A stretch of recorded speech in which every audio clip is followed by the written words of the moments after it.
निवेदन इतना है, शिव महापुराण की कथा जो पितरों की शांति के लिए, अधोगति में शांत हुए जीवों की शांति के लिए, गर्भ में कोई बच्चे अगर शांत हो गए 4 महीना, 6 महीना, 8 महीना, 10 महीना या गर्भ से निकलने के बाद जो बच्चे शांत हो गए हैं, उन जीवों के कल्याण के लिए आप अगर शिव महापुराण की कथा श्रवण कर रहे हैं तो निवेदन केवल इतना सा रहेगा कि आप 7 दिन की कथा पूर्ण तरह से श्रवण करें।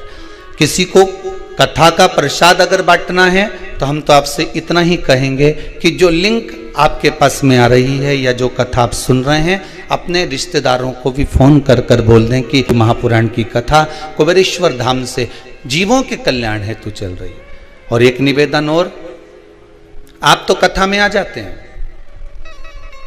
आप तो कुबेरेश्वर धाम आ गए या आप अपने घर में बैठकर कथा श्रवण कर रहे हैं, तो कथा में आप तो पहुंच गए या कथा आपने श्रवण कर ली, पर आपका चित्त कथा में लगा ना लगा।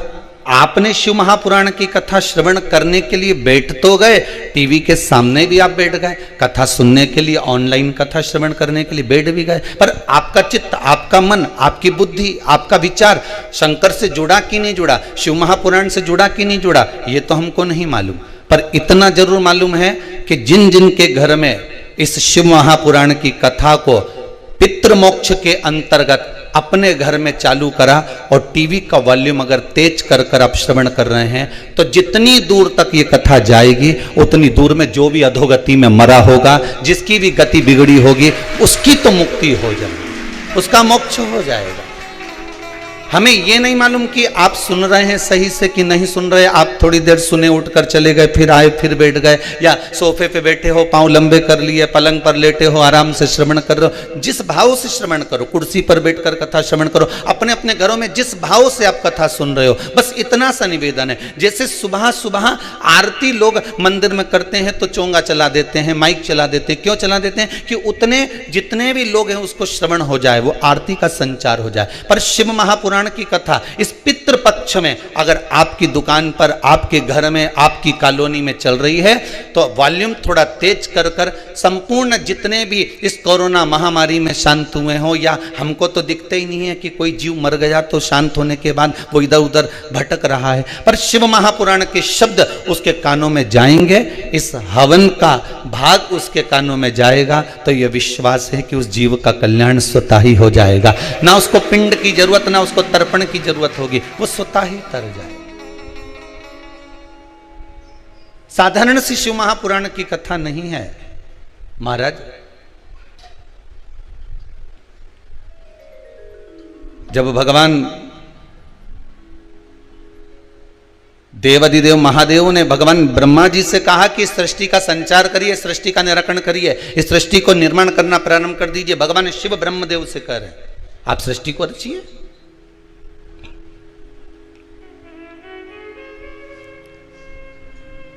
और ब्रह्मा जी ने सृष्टि की रचना करना प्रारंभ करी तो विचार करा कि मैं पहले सृष्टि को रचूं तो रचूं कैसे, क्या बनाऊं? भगवान शंकर ने अपना अर्धनारीश्वर स्वरूप का दर्शन दिया है भगवान ब्रह्मदेव को। ब्रह्मा जी आधा पुरुष बना दो, आधा स्त्री बना दो। अब ब्रह्मा जी की बुद्धि में क्या बैठा? देखो, कथा कहने वाला व्यक्ति कथा कह देगा, माता पिता को जो शब्द कहना है वो माता पिता कह देंगे, घर के बुजुर्ग को जो शब्द कहना है वो घर के बुजुर्ग कह देंगे। पर आपकी बुद्धि कैसी है, आपका चित्त कैसा है, आपका विवेक कैसा है, आप कितना किस तरह से झेल रहे हैं, कितना किस तरह से ग्रहण कर रहे हैं, ये आपके ऊपर है। एक गिलास में पानी है, थोड़ा सा भरा हुआ, 2 व्यक्ति बैठे हैं, आपने एक से कहा ले साहब पानी पी लो, तो वो बोला ये आधा गिलास तो खाली है। फिर दूसरे के पास लेकर गए, ले साहब पानी पी लो, हाँ साहब लाई दीजिए। पर एक बात अच्छी करी आपने साहब कि आधा गिलास भर के लेके आए। जिसने लिया दूसरे ने, उसने कहा अच्छा हुआ आपने आधा गिलास भर के लेके आए। उसने पूछा क्यों? अगर पूरा गिलास भर के लेके आते तो झलक जाता तो मेरे कपड़े गीले हो जाते। अब एक व्यक्ति कह रहा है कि ये आधा गिलास खाली है और दूसरा व्यक्ति कह रहा है कि आधा गिलास अच्छा हुआ तुम भर कर लेकर आए। इसमें अच्छा हुआ ये आधा गिलास भरा है, अगर मालूम पड़े पूरा भरा होता तो आधा तो झलक जाता, आधा तो गिर जाता। ये अच्छा हुआ कि आप आधा भर कर लेकर, गिलास वही था, पानी भी उतना ही था, पर व्यक्ति की सोच पर आधारित है। एक को खाली नजर आ रहा है, एक को भरा हुआ नजर आ रहा है। खाली नजर आने वाले को खाली ही दिखेगा, भरे नजर आने वाले को भरा ही दिखेगा। एक बड़ा सुंदर संवाद है महाराज जी। ब्रह्मा जी क्या विचार कर रहे हैं कि अर्धनारीश्वर स्वरूप का दर्शन दिया, तो ब्रह्मा जी ने विचार कर लिया कि मुझे आधा पुरुष बनाना है, आधा स्त्री बनाना है। भगवान शंकर ने कहा था एक पुरुष बनाना, एक स्त्री बनाना। आधा आधा का मतलब है कि आधे ये बना तो आधे ये बना, पर उनकी बुद्धि में तो ये बैठ गया कि आधा आधा मिलाकर बना देना। जितना हम ग्रहण कर रहे हैं, एक गुरु जी के 2 चेले भोजन करने के लिए गए। अब गुरु जी के चेलों ने भोजन करने के लिए जजमान क्या गए, जजमान ने उनको भोजन कराया, बड़े प्रेम से जिमाया। दोनों चेले वापस आए, एक बड़ा प्रसन्न था, दूसरे का मुख उतरा था। गुरु जी ने पूछा क्या बात है, आपका चेहरा क्यों उतरा हुआ है बेटा? चेला बोला बस गुरुजी पूछो ही मत। क्यों, जजमान ने दोनों में कोई दिक्कत दे दी क्या? इसका मन प्रसन्न है और इसका मन डाउन है, ये थोड़ा सा उतरा हुआ है। तेरे को आसन अच्छा नहीं लगाया था क्या? नहीं, दोनों को एक जैसा आसन लगाया था। अच्छा, तो भोजन में अंतर था क्या? इसको ज्यादा खीर खिला दी हो, तेरे को खीर कम दे दी हो? नहीं नहीं गुरुजी, भोजन भी एक जैसा खिलाया। तो दक्षिणा कम थी क्या? नहीं नहीं गुरुजी, 2-2 रुपए दोनों को दिए। फिर दिक्कत क्या हुई वे बता। तो चेला बोला कि गुरुजी मेरा मुंह इसलिए उतरा है, मैं तो सेठ जी के यहां भोजन करने गया था, तो मुझे लगा था कि सेठ जी 10 रुपया देंगे, पर उनने तो जम के तो बोलो 2 रुपए ही दिए। अच्छा, फिर गुरुजी ने पूछा दूसरे चेले से, ये बता तू इतना प्रसन्न क्यों है? अरे गुरुजी, मुझे तो लग रहा था कि सेठ जी इतना कंजूसड़ा है, इतना कंजूसड़ा है कि 8 आने से ज्यादा देगा नहीं या 1 रुपया से ज्यादा देगा नहीं, पर जब मैं भोजन करने गया और उसने 2 रुपए दिया नहीं, तो हमारा तो दिल प्रसन्न हो गया गुरुजी, इतना आनंदित हो गया कि मेरा मन प्रसन्नित हो गया। दोनों गए थे भोजन करने के लिए, दोनों को आसन लगाया गया, दोनों को भोजन कराया गया, दोनों को दक्षिणा दी गई। बस एक चेले के मन में थोड़ी आशा ज्यादा लग गई थी कि इतना मिलेगा, और दूसरे के मन में यह था कि थोड़ा भी मिल गया, अगर प्रेम से मिल गया और विश्वास से मिल गया, सत्यता में मिल गया, ईमानदारी का मिल गया, थोड़ा सा भी मिल गया, तो ये मेरी जिंदगी संवार देगा। एक को 2 रुपए मिले, वो जिंदगी को संवारने वाले थे, और दूसरे को जो 2 रुपए मिले, वो आशा इतनी लगा के बैठा था कि 10 रुपया मिलेगा, न ऐसा होगा न वैसा होगा। सब आस पर पानी फिर गया तो दिल दुख गया।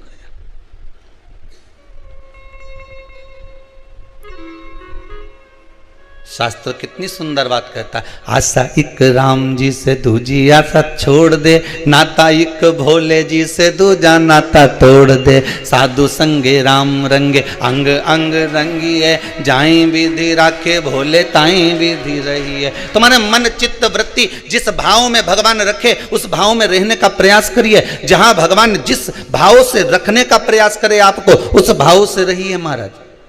पर अपने जीवन को सत्यमय बनाओ, क्योंकि शंकर को सबसे ज्यादा, इस महा बेलपत्र से भी ज्यादा प्रिय मेरे शिव को अगर कुछ है तो क्या प्रिय है?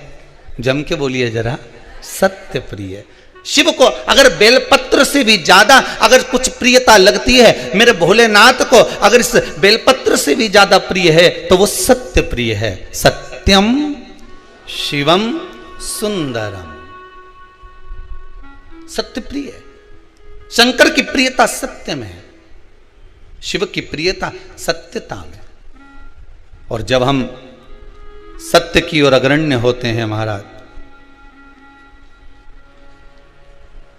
जीवन सार्थक हो जाता है। शिव महापुराण एक बहुत सुंदर बात कहती है, अगर आपको अच्छी लगे इस रात पक्ष में तो उतार लेना, और श्राद्ध पक्ष में अच्छी नहीं लगे तो वो कंडा की रोज धूप देव, नहीं तो छोड़ देना।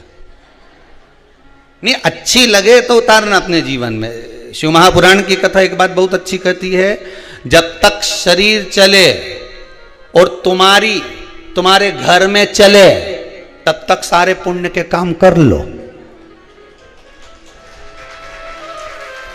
समझ में आ गया? समझ में आ गया ना? जितने आस्था पर कथा सुन रहे हो, जितने फेसबुक यूट्यूब पर कथा श्रवण कर रहे हो, जितने लोग ऑनलाइन कथा सुन रहे हो, आज शिव महापुराण की कथा को इस श्राद्ध पक्ष में जो पूर्वजों का समय है, पितरों का समय है, अधों का समय है, आहुतों का समय है, वासुकों का समय है, इस श्राद्ध पक्ष में एक चीज अपनी जिंदगी में उतार लीजिए कि जब तक शरीर चले और तुम्हारे घर में चले तब तक सारे पुण्य के काम कर लो, क्योंकि इसके बाद मौका नहीं मिल रहा है।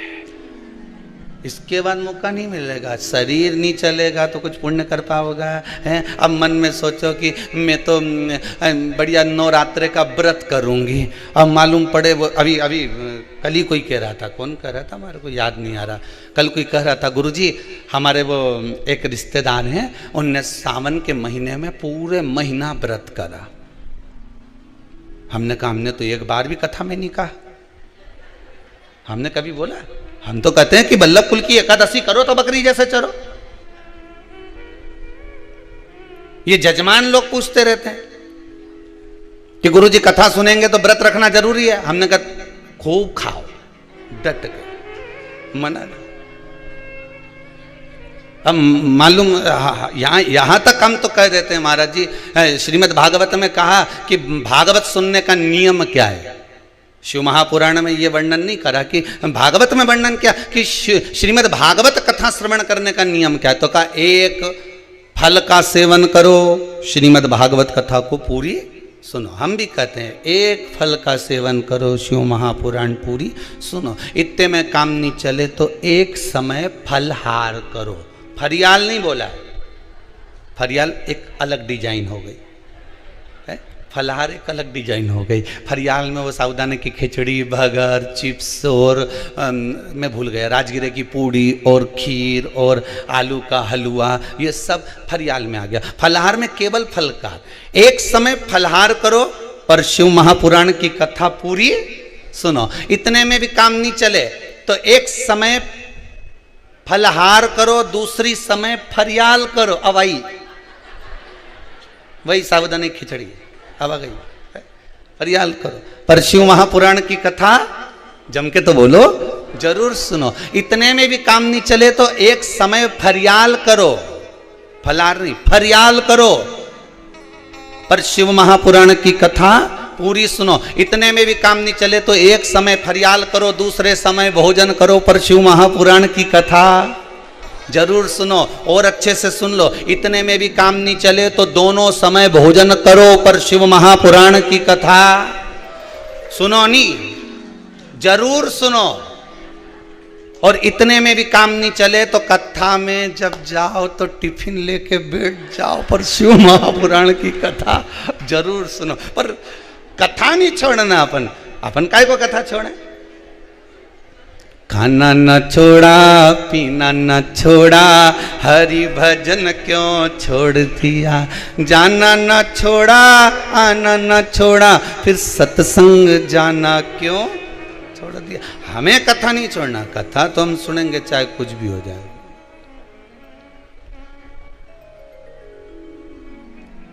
चित्त वृत्ति में रख जाए कथा।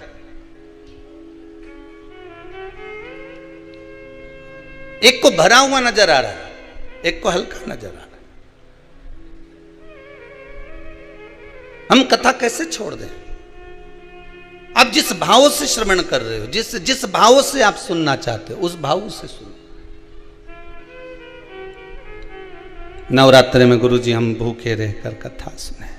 कहा हम, वो कह रहा था कोई कि हमारे रिश्तेदार ने सावन का व्रत करा, कुछ नहीं खाया, फिर अब वो आपसे मिलने का कर। हमने कहा मिलना क्यों, ये तो बताओ। ना जाने कौन सी व्रत में ना जाने क्या खा लिया कि एक नाड़ी में कुछ ऐसा हो गया है, तो वो 2-3 दिन से हॉस्पिटल में पड़े। तो हमने कहा हमने नहीं किया था व्रत करो, हम तो के खूब चरो। अब मालूम पड़े तुम्हें शुगर बीपी और हम कह दे व्रत करो। 2-3 दिन तक तो कथा सुनोगे, चौथे दिन मालूम पड़े बीपी शुगर ऊंचा नीचा हो गया, तुम हॉस्पिटल में पड़े, कथा कौन सुनेगा? इसलिए तुम तो सुनो। कौन किस भाव से कथा रस तत्व को ग्रहण कर रहा है।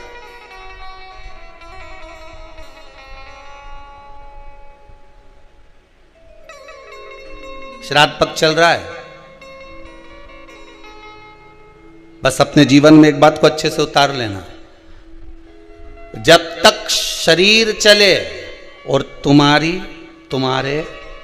जम के तो बोलो घर में चले, तब तक सारे पुण्य के काम कर लो। यज्ञ, हवन, कथा, सत्संग, दान, पुण्य, संकीर्तन सब कर लो। नहीं तो इसके बाद जब शरीर नहीं चलेगा और तुम्हारे घर में नहीं चलेगी ना, तो छोरा से कहोगे बिठले सभा समिति में 500 रुपये डाल दे रे छोरा, ले 500 रुपये डाल दे। और बूढ़ी अम्मा ने कहा 500 रुपये कैसे डाल दूं, लो पहले 500 रुपये दो। ने छोरा के तुमने पर्स में से 500 रुपये निकाल के दिया, छोरा से कहा ये 500 रुपये ले और तेरे मोबाइल से या फिर बैंक में जाके वो 500 रुपये बिठले सेवा समिति में जमा कर। अब मालूम पड़े छोरा ने तो जमा करने की जगह करना था यहाँ कर दिया वही मैडम को। मैडम भी खुश, क्यों जी आज 500 कैसे जमा करा कि डोकरी वहां भेज रही थी, मैंने यहाँ भेज दिया, अब तो जा।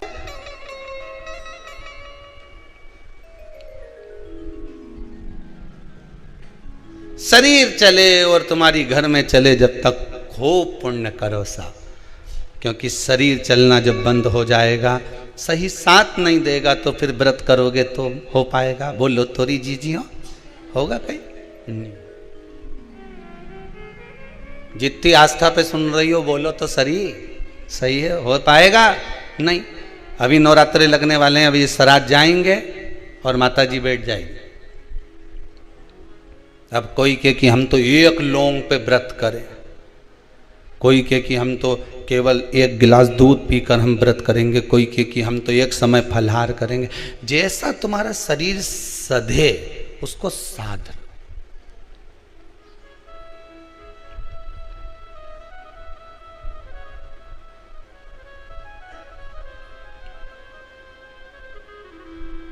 जैसा शरीर सधे।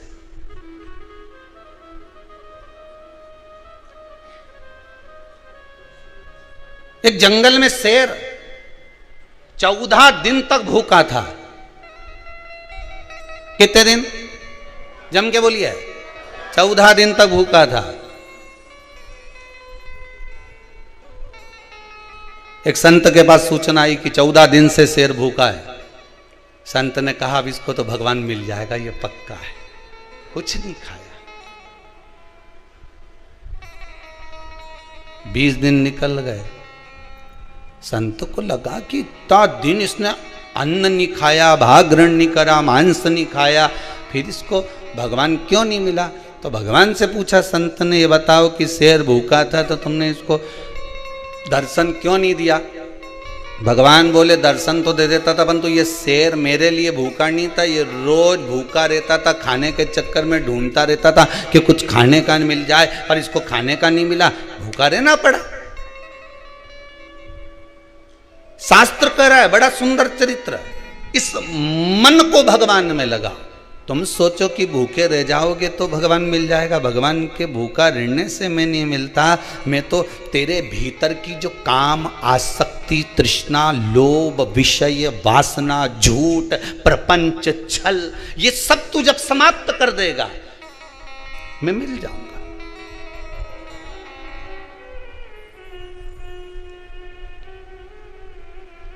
दूसरों की स्त्रियों के प्रति, नारियों के प्रति, कन्याओं के प्रति दृष्टि तो तुम्हारी गलत है। और केवल नवरात्रे में 9 दिन व्रत रख के तुम ऐसे हो जाओ कि मैं तो एकम से लेके 9वीं तक कहीं नहीं खाऊं। केवल नवरात्रे में ये उसी ने कहा है कि सावन के महीने में त्रिपुंड लगा लिया, सावन के महीने में व्रत रख लिया, सावन के महीने में दाढ़ी बढ़ा ली, बाल बढ़ा लिया और सोचा कि मुझे शंकर जी मिल जाएगा। शंकर जी के या बरसाती मेंढा कौन के मैं अच्छे से पहचानू रे? भोलानाथ जी भी कहें इनके बरसाती के मेंढक उनको मैं पहचानू, ये बरसात में ही निकले केवल, उसी तरह सावन में नजर आए। तो ये ढोंग और प्रपंच भगवान को प्रसन्न नहीं है। भगवान को प्रियता निर्मल मन सो मोहि पावा, मोहि छल छिद्र कपट ना भावा। भगवान को प्रियता क्या है? केवल एक निर्मलता का स्वभाव, निर्मलता का मन, चित्त, वृत्ति, तुम्हारा अच्छा भाव। भगवान को ये नहीं चाहिए कि तुम भूखे कितने हो, भगवान ये नहीं देखता कि तुमने कितने समय तक तप करा, भगवान तो ये देखता उस तप में तुमने मेरा ध्यान कितना करा। माता जी का अगर व्रत कर रहे हो तो तुम कितनी देर माता की स्तुति कर रहे हो, तुम कितनी देर भगवान का भजन कर रहे हो, तुम कितनी देर भगवती स्मरण कर रहे हो। मालूम पड़े स्तुति करी कुछ नहीं और व्रत बहुत लंबा रखा, भगवान कैसे मिलेगा? साल भर, पूरे वर्ष भर नारियों को, स्त्रियों को, अन्यों को निहारते रहे, सबके लिए गलत सोचते रहे और मालूम पड़े नवरात्रे में मैंने 9 दिन व्रत रख लिया, अब 10वें के दिन कौन छोड़े, एकादशी का व्रत और करूंगा फिर द्वादशी के छोड़ूंगा। कहीं कहीं का ऐसा भी भेरू है। उस चित्तवृत्ति में तुमने भगवान को कितना रिझाया। तुम करो व्रत, खूब करो, डट के करना। तुम दान करो, डट के करो, कोई दिक्कत नहीं। तुम कमाई करना तो भी डट के करना। तुम्हें जो करना है अच्छे से करो, दिल से करो। पर जितने दिल से तुम कमाई करते हो, जितने दिल से तुम दूसरा कार्य करते हो, उतने दिल से अगर आप व्रत कर रहे हो तो उस व्रत में उतने ही दिल से भवानी का स्मरण भी करना, शंकर का अनुमोदन भी करना, राम और कृष्ण का भजन भी करना, भगवत भक्ति में उतना डूबना जिससे परमात्मा तुम्हें प्राप्त हो जाए।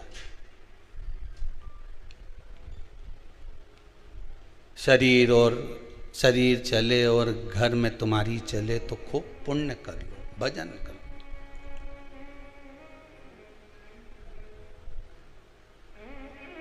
कईयों की तो टीवी देखते समय टीवी के सामने ही नहीं चले, दादी रिमोट दे दे मेरे को,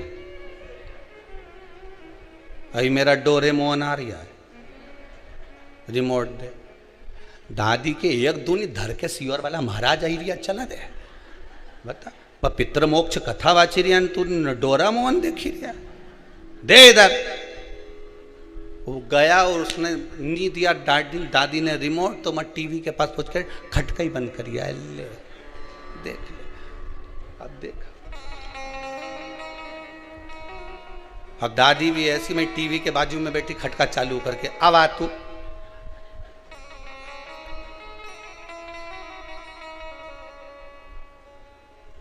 देखो एक बात आपको कहें, छोटे बच्चों को उपहार बड़ा प्रिय लगता है, लगता है ना, कुछ चीज दोगे, गिफ्ट दोगे, बड़ा प्रिय लगता है। और बच्चों ने कुछ मांगा, उपहार तुम कुछ नहीं दे पाए तो बच्चा रोएगा कि नहीं रोएगा? अरे बोलो तो जम के। इतनी दूर गई थी, सीहोर गई थी, कथा सुनने गई थी, मेरे लिए क्या लाई? अब उसको समझाओ कि भैया सीहोर तो माँ कुबेरेश्वर धाम से 12 किलोमीटर दूर था, वहाँ जंगल में तो महाराज ने कुबेरेश्वर महाराज के बिठाया, वहाँ ना तो बिस्कुट मिले ना चिप्स मिले ना वहाँ पर कच्छू मिले, बस दोनों टाइम महाराज जी भोजन करा दे, एक बार नाश्ता करा दे, 2 बार चाय पिला दे, छुट्टी। अब यहाँ कहाँ जाए इतनी दूर, बताओ तो मेरे लिए क्या लाई? अब बच्चों को उपहार प्रिय है और मालूम पड़े तुम बच्चों को उपहार नहीं दोगे तो रोएगा कि नहीं रोएगा? अगर उपहार तुमने कोई चीज देना चाहिए और बच्चे को नहीं दी तो वो रोएगा, पर जो उसके हित में होगा वही तो तुम दोगे। बोलो तो सही, जो अहित का होगा वो दोगे क्या? एक बात अपनी जिंदगी में उतार लीजिए, उपहार बच्चों को नहीं दिया तो थोड़ा समय रोएगा, फिर चुप हो जाएगा, पर बच्चों को यदि अच्छा संस्कार नहीं दिया तो जिंदगी भर रोएगा, फिर कोई चुप नहीं करा पाए। उपहार नहीं दिया तो बच्चा थोड़े समय रोता है, चुप हो जाता है, पर बच्चों को यदि अच्छा संस्कार नहीं दिया तो बच्चों को जिंदगी भर रोना पड़ता है, जिंदगी भर। अब उपहार जरूरी है कि संस्कार जरूरी है? जिस घर में पानी की कमी होती है, जिस गांव में पानी की कमी होती है, वहाँ की फसल बिगड़ जाती है। जहाँ संस्कारों की कमी, वहाँ की नस्ल बिगड़ जाती है। हम पहले भी कथा में बोले हैं, जिसको दुनिया चुनती है वो संसद में जाकर बैठता है, और जिसको मेरा शंकर चुनता है वो शिव महापुराण में जाकर बैठता है। अगर आप भी टीवी के सामने, भले आस्था चैनल के सामने शिव महापुराण की कथा को, पितृमोक्ष शिव महापुराण की कथा को, इस पावन पितृ शांति यज्ञ का दर्शन कर रहे हो, पितृ शांति हवन का दर्शन कर रहे हो, इन ब्राह्मणों के द्वारा निर्मित इस पावन 24,000 श्लोक की इन आहुतियों का दर्शन कर रहे हो, शिव महापुराण का दर्शन कर रहे हो, ब्राह्मण भोज का दर्शन कर रहे हो, भोजन भंडारे का दर्शन कर रहे हो, गौ माता का दर्शन कर रहे हो, तो भाग्यशाली समझना। जिसको मनुष्य चुनता है वो संसद में बैठता है, जिसको मेरा शंकर चुनता है वो सत्संग में बैठता है, वही शिव महापुराण में बैठता है। ये तो तुम्हारे हाथ में रिमोट रखा है, बदल सकते हो टीवी, पर तुम्हारा चित्त, तुम्हारी वृत्ति, तुम्हारा मन शंकर से अगर लगा हुआ है तो समझ लेना तुम कथा नहीं सुन रहे हो। अगर आपका मन कथा में लगा हुआ है तो आप कथा नहीं सुन रहे हो, शंकर कथा को श्रवण कर रहा है, शिव सुन रहे। और आपके घर में अगर टीवी चल रही है, शिव महापुराण की कथा मोबाइल पर, फेसबुक पर, यूट्यूब पर या टीवी पर चल रही है, उसका जो वॉल्यूम बढ़ा हुआ है, उसके शब्द जैसे सिंह गर्जना करता है, शेर धाड़ता है, तो छोटे छोटे जीव भाग जाते हैं, हिरण आदि छोटे छोटे पक्षी पशु भाग जाते हैं। उसी तरह जब शिव महापुराण के शब्दों की गर्जना होती है तो ना जाने कितने पाप कर्म हमारे चले जाते हैं और ना जाने कितने जीवों का कल्याण हो जाता है मात्र उसकी गर्जना से, मात्र शिव महापुराण के स्मरण से, शंकर के अनुमोदन से। ब्रह्मा जी ने केवल एक उनकी चित्त वृत्ति से विचार कर लिया, ब्रह्मदेव ने। ब्रह्मा जी विचार करे कि मुझे आधा आधा बनाना था, तो ब्रह्मा जी ने दोनों को जोड़ के बना दिया। अब जो जुड़ के बना ना वो किन्नर उत्पन्न हो गए, आधा पुरुष आधा स्त्री। भगवान विष्णु जब भगवान देवाधिदेव महादेव के साथ निकले भ्रमण के लिए आए, उनने देखा किन्नरों को देखकर भगवान विष्णु को हंसी आ गई। भगवान शंकर को अच्छा नहीं लगा, प्रभु ये आपने गलत कर दिया, आप हंसे क्यों इन पे? कि भगवान विष्णु बोले भगवान महादेव जी से, आपने बोला था सृष्टि को रचने के लिए, आपने कहा था आधा पुरुष बनाना आधा स्त्री बनाना, ब्रह्मा जी ने दोनों को भेला करके बना दिया। अभी आपको कथा में कहा जिसकी बुद्धि में जैसा होगा कथा वैसी मिलती है। आप अच्छा सोचकर कथा सुनोगे तो आपको अच्छी मिलेगी। आपने कथा में अगर बैठे हो और बुराइयां छाटना चालू कर दी कि महाराज जी ने क्या बोला क्या नहीं बोला, क्या करा क्या नहीं करा, तो तुम केवल बुराई छाटने बैठे हो तो बुराई ही मिलेगी।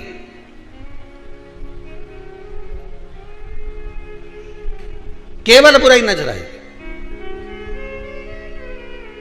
जब तक तुम्हारे छोरे की शादी छोरी से नहीं हो जाए तब तक छोरी ऐसी लगे इतनी बढ़िया लड़की है गुरुजी, ऐसी बढ़िया, उसका परिवार का लोग भी अच्छा है, उसकी माँ तो इतनी सीधी बापड़ी, उन्हें बोलना ही नहीं आए, बहुत बढ़िया। उसका पिताजी बेचारा दुकान पे जाए न जाए, 2-3 भाइयों का परिवार है, दोनों तीनों भाइयों तो बेचारा खूब चतुर ने, बेचारा यही हमारा BI जी घना सीधा अच्छा, और उनका छोरा भी इतना बढ़िया बेचारा, इतना सीधा साधा, ने पूरे परिवार का गुणगान गाओ। कब तक? जब तक भावन नहीं टल जाए। और जी दिन शादी करके आई, उसका 1 साल निकलिया,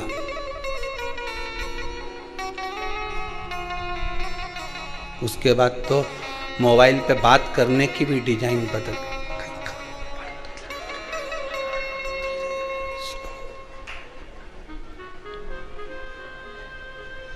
अब बेटी पूछे मम्मी क्या हुआ, बड़ी दुखी, मारे कहीं मालूम था, मैं तो हीरा समझी थी, कोयले की खदान निकली।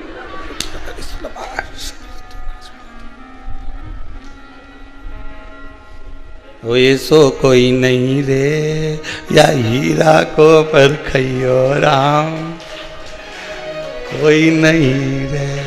अभी तुम्हारी दृष्टि अच्छी थी इसलिए उसकी माता भी अच्छी लग रही थी, बोलो सही है कि गलत है?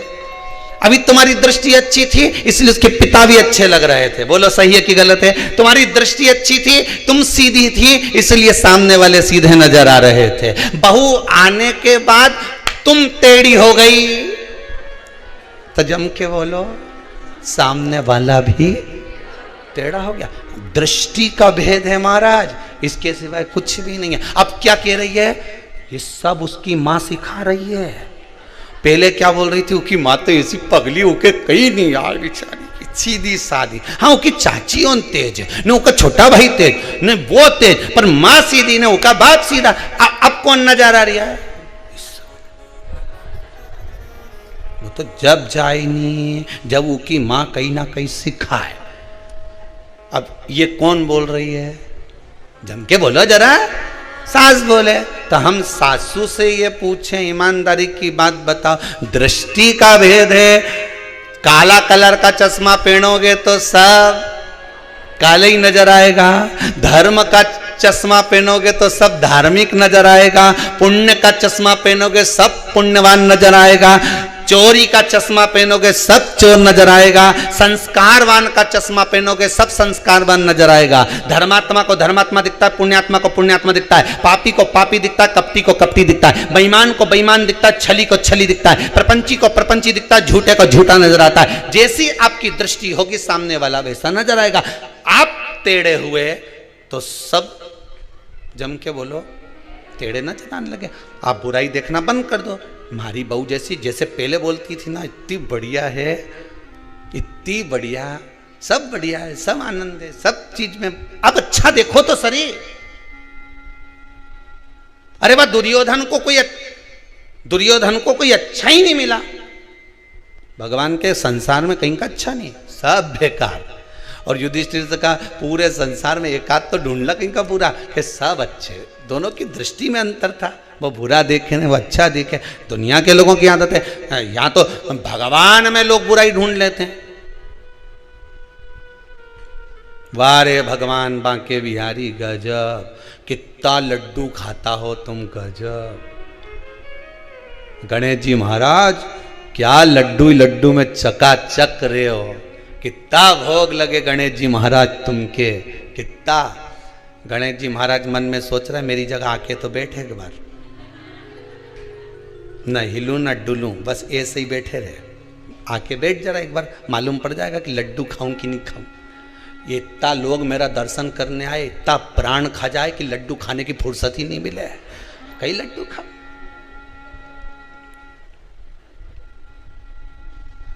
तू आ तो सही एक आध बार हमारी जगह बैठ के तो देख।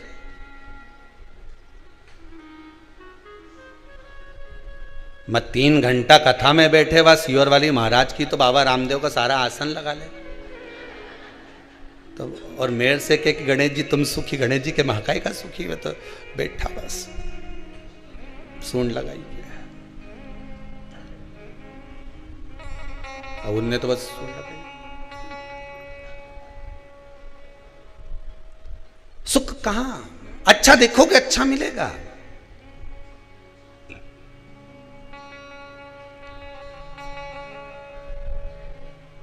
कितना खर्च करने के बाद भी सुख का अनुभव नहीं होता। शादी में कितना खर्च करते हो? 2-4-5 लाख रुपए तो बड़ी बड़ी शादियों में तो 50-50 लाख खर्च हो जाता है, 5-5, 10-10 लाख खर्च हो जाता है।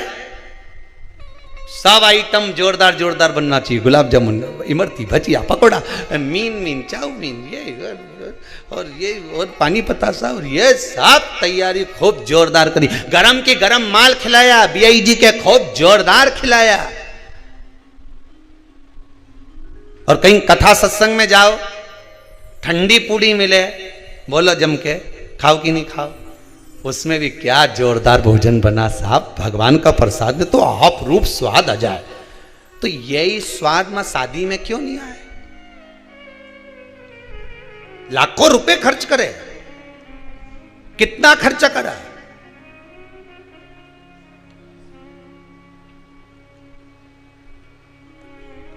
कथा में खर्च करा और एक शादी में खर्च करा, दोनों में अंतर है। शादी में जो खर्च करा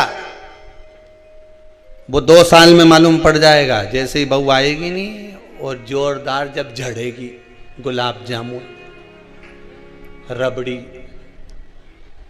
जब सोन पपड़ी झड़े का मुंडा से, तब मालूम पड़ेगा।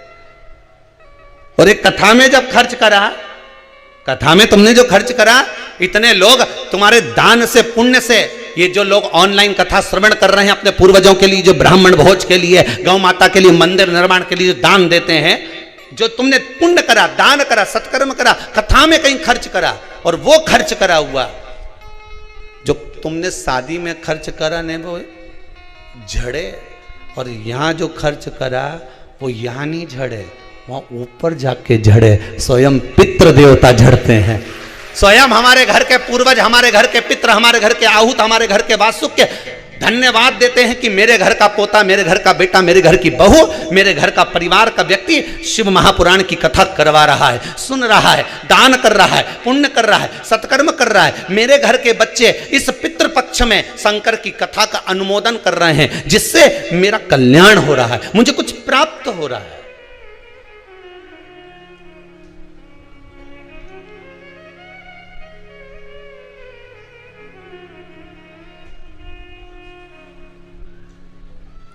कुछ मिल रहा है, आपकी बुद्धि जैसी होगी, चित्तवृत्ति जैसी होगी, वैसा हमें प्राप्त हो रहा है, वैसा हमें मिल रहा है।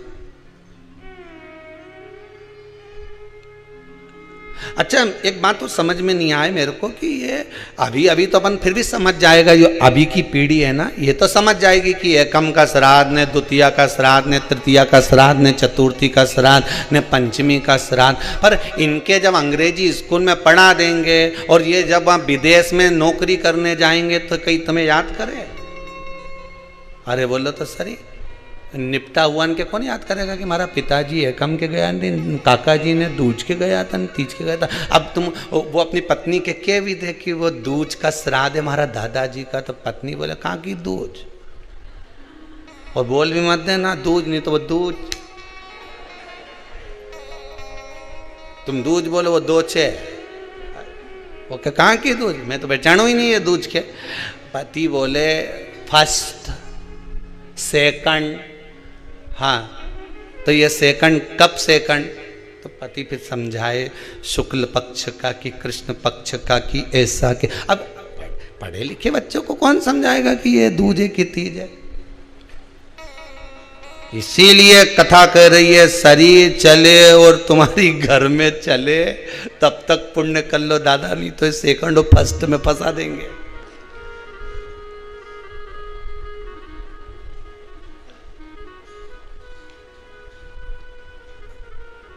कहीं नहीं जाए।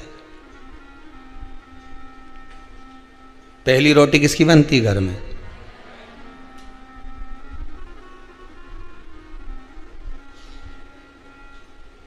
पर जिसके यहां बहुत जल्दी रहे, नहीं मेरे को जाना, जल्दी रोटी बना, उन्होंने कहा अभी बना के ले ने 2 पराठा, और वो पहले नंबर का पराठा ही ले जाके दे दिया। अब तुम तो बोले कि पहली रोटी गाय की, तो क्या रोटी और पराठा में अंतर है? पर यह शास्त्र के कि तवा पे तो डली नहीं, कढ़ाई पे तो पड़ी नहीं, मतलब जो पहली बनी वही पहली जाना थी। पर के अब उनके जल्दी जाना था तो रोटी, अब किसी ने कथा में कह दिया कि बता, हमने तो सियर वाला महाराज का मुंडा से सुनी थी कथा, वो में कहा था कि पहली रोटी गाय के देना चाहिए, तुमने पहला पराठा बना के उनके गाय खिलाया, तो क्या कहीं गौ माता से कम है? कहीं पवित्र गौ माता। पहली रोटी गाय को दे दो। 16 श्राद्ध में, श्राद्ध पक्ष में जो लोग गया जी नहीं जा सकते, ब्रह्म कपाली करने नहीं जा सकते, किसी जलाशय पर जाकर तर्पण तिलांजलि नहीं कर सकते, तो गरुड़ पुराण कहती है 16 श्राद्ध में 16 दिन तक गया फाल्गुन नदी का पूरा पुण्य, गया सुर का मुख का हस्त कमल का पूरा पुण्य गाय माता के मुख में आकर विराजमान हो जाता है। 16 श्राद्ध में गाय को एक रोटी अगर दी जाती है तो गया जी में पिंड दान करने का पूरा पुण्य फल जीव को प्राप्त हो जाता है, जीव को प्राप्त।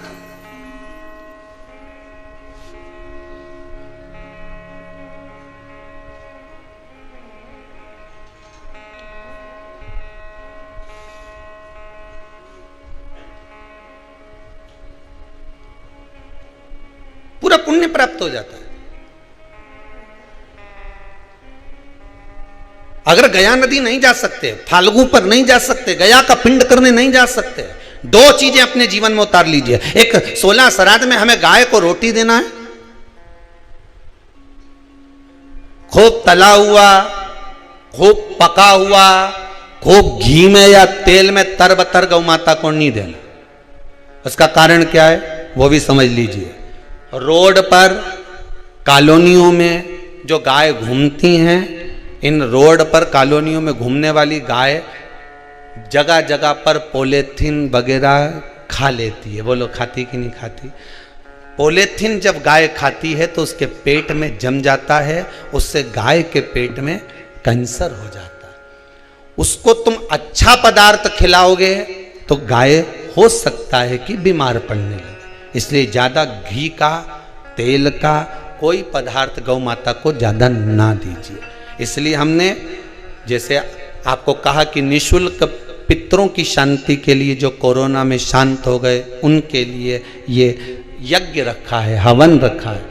हमने तुरंत आशीष जी को, समीर जी को ये बात कही कि एक काम करो, साथ में हवन तो चल ही रहा है, थोड़ी सी लापसी तैयार करो और लापसी तैयार करके गौ माता को प्रतिदिन जो जो शांति में उनके निमित्तार्थ थोड़ा थोड़ा सा गौग्रासी जाए पर जाना चाहिए। एक हवन वो जो अग्नि में सांकल्य छोड़ी जा रही है, जो गाय का घी छोड़ा जा रहा है और पितरों को मिल रहा है, और दूसरा गौ माता के 16 दिन तक 16 श्राद्ध में मुख में गया क्षेत्र रहता है। गया जी और ब्रह्म कपाली के पिंड का दान पुण्य अगर कहीं प्राप्त करना है तो गाय के मुख में मिलेगा। गाय के मुख क्यों दी जाता है कौवा को भोजन? श्राद्ध पक्ष में कौवे को भोजन क्यों दिया जाता है? क्यों छत पर ले जाकर रोटी का टुकड़ा डालते हैं? काशी, कांची, अवंतिका, अयोध्या आदि जितने पावन क्षेत्र हैं, जगन्नाथ, द्वारका, रामेश्वरम, बद्री नारायण, जितने जितने पुण्यशाली क्षेत्र हैं, मथुरा आदि जितने, वृंदावन आदि जितने पुण्य क्षेत्र हैं, शिव महापुराण की कथा में, स्कंद पुराण में लिखा है कि जितने पुण्यशाली क्षेत्र हैं, सारे पुण्यशाली क्षेत्र, चाहे चित्रकूट हो, अयोध्या हो, काशी हो, उज्जैनी हो, त्र्यंबकेश्वर हो, जितने पुण्यशाली क्षेत्र हैं, सारे पुण्यशाली क्षेत्र में पिंडदान होता है। बोलो मालूम है कि नहीं आपको? मालूम? सब दूर तर्पण होता है, सभी जगह पिंड होता है, सभी जगह तर्पण होगा, पिंड होगा। तो श्राद्ध पक्ष में तुम इतनी सारी जगह जाकर तर्पण कर सकते हो क्या? जम के बोलिए, नहीं कर सकते। इतनी सारी जगह जाकर पुण्य कर सकते हो क्या? नहीं कर सकते। इतनी सारी जगह जाकर तुम ब्राह्मण को भोजन करा सकते हो क्या? नहीं। इतनी सारी जगह जाकर ना पिंड दे सकते, ना तर्पण कर सकते, ना पुण्य कर सकते। अब ये 16 दिन में इतने तीर्थ कितने हजारों में तीर्थ, इतने तीर्थ में जाकर कहां पुण्य करोगे, कहां पिंड दोगे? तो उसका एक निर्णय निकाल दिया कि पितरों के देवता आर्यमा कौवे पर बैठते हैं। काय पे बैठते हैं? कौवे पर। तो एक काम करो, जब हम पितरों के देवता आर्यमा कौवे पर बैठकर पितृलोक से 16 दिन जब भ्रमण के लिए निकलते हैं तो घूमते हैं, तो क्यों ना एक काम करें कि कौवे के लिए भोजन छत पे डाल दें। हमारे छत का कौवा जब अन्न का भाग ग्रहण करेगा, पितरों के देवता को बिठाकर जब घूमने के लिए निकलेगा, तो जहां जहां घूमने जाएगा, जब जब बीच में कोई तीर्थ पड़ जाएगा, तो वहां के पिंडदान का फल हमको मिल जाएगा। इसलिए कौवे को भोजन कराया जाता है।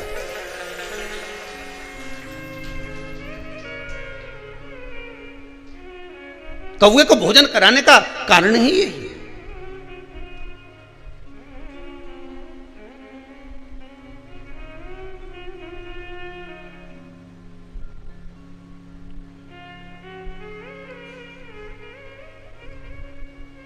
अभी गणेश जी विसर्जन हुए, गणेश जी को जल में विसर्जन किया, तो आपके मन में एक प्रश्न तो खड़ा होगा, आया तो होगा कि गणेश जी के 10 दिन तक बिठाओ, नित्य पूजन करो, ने पाठ करो, ने अर्चना करो, ने 10वें दिन इनके विसर्जन कर दो, और वो भी पानी में कर दो।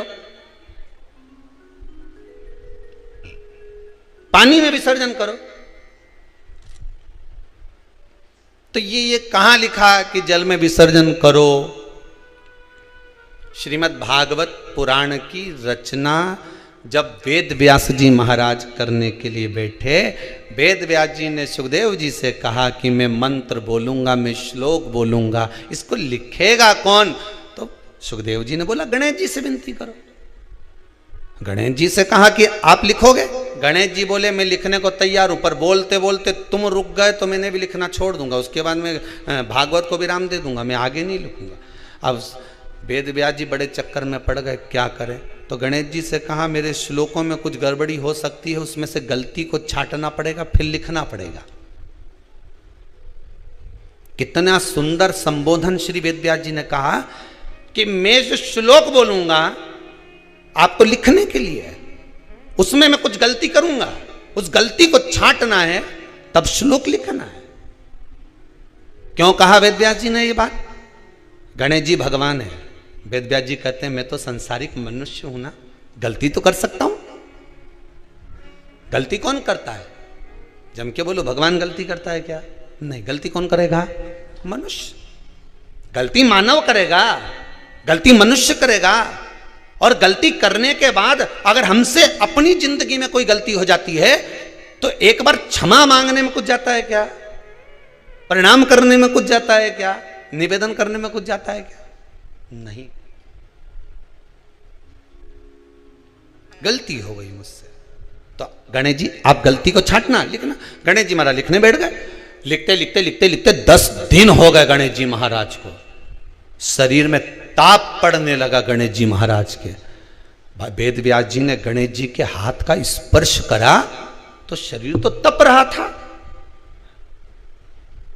वेद व्यास जी ने वहीं पर श्रीमद् भागवत के श्लोकों को विराम दे दिया। अब नहीं बोले।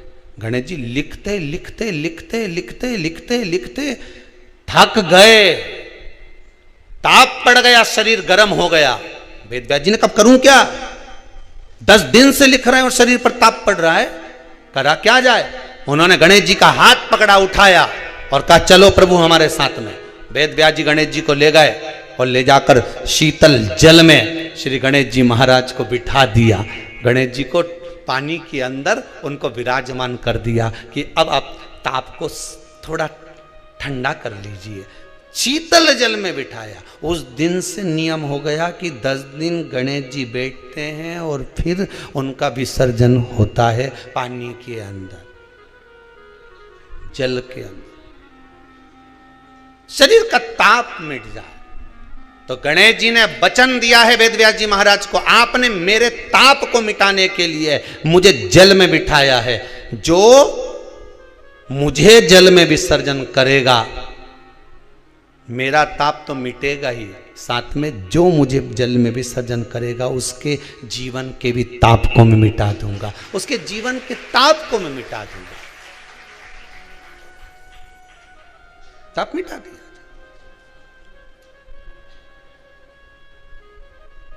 पर करो गणेश जी का विसर्जन, मना नहीं है वो, पर अच्छे से करो रे हो। अब मैं छोरा छोरियों तो निशाना लगा है, वो हमारा गणेश जी जई रिया, वो हमारा सबसे आगे पहुंचा तो इधर वाला ने इधर से फेंका, हो गया। ये हमारे धर्म की हंसी उड़ा रहे हैं, ये हमारे धर्म की हंसी है।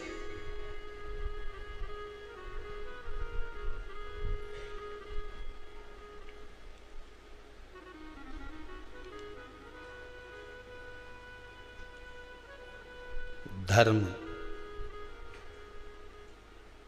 को बचाने का प्रयास एक हिंदू ही कर सकता है। आप बचाइए। अभी एक जगह पर कहीं कार्यक्रम था और वहाँ 2-4 लोग मिलने के लिए आए, और मिलने के लिए आए तो उनमें से एक बोले कि गुरुजी ये सब आपको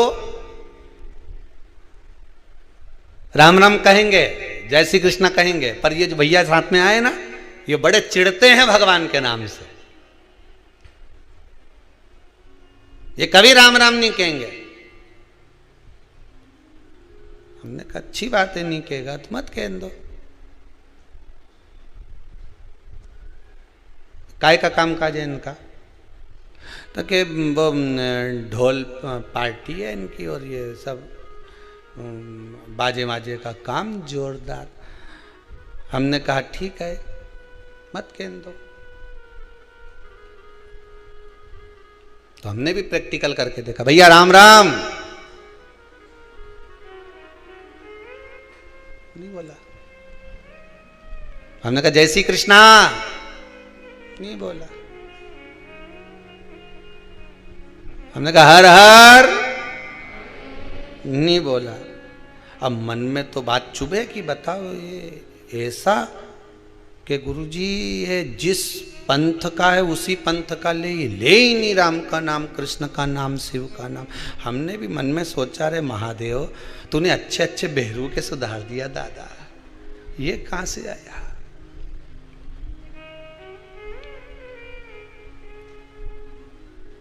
अब अभी गणेश जी का विसर्जन था, तो हमने कहा जाओ उसी के यहाँ का बैंड बुक करके आओ, और बैंड बुक करके आना, और जितना मांगे उससे 2000 ज्यादा देना। और 2000 ज्यादा दिया, वो बैंड पे आए। अब वो हमने छोरा उनसे किया, जाओ जरा बोल के आओ कि पापियों के नाश को, धर्म के प्रकाश को, राम जी की सेना चली, जरा भजन गा। वो माइक दिया, उन्हें गाया। हमारे साथ में जो चल रहा था, जो कि राम नहीं बोले, हमने कहा बोला, राम बोला, राम बोला। तो उसको गुस्सा आ गई, जिससे हमने कहा देख वो राम बोला, तो ये तुरंत उसके पास गया छोरा, क्यों रे तू तो राम जी का नाम नहीं लेता था, अब कैसे लिया? पैसा मिला है तो बोलना तो पड़ेगा।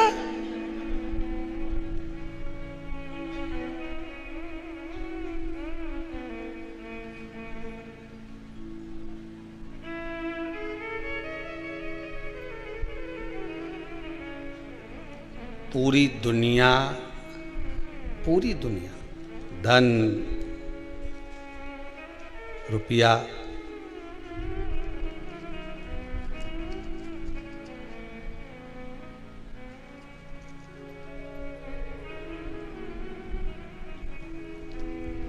एक जरा सा कुछ कर्म भी किया जाए तो पूछ लिया जाए कि भाई धन कितना मिलेगा,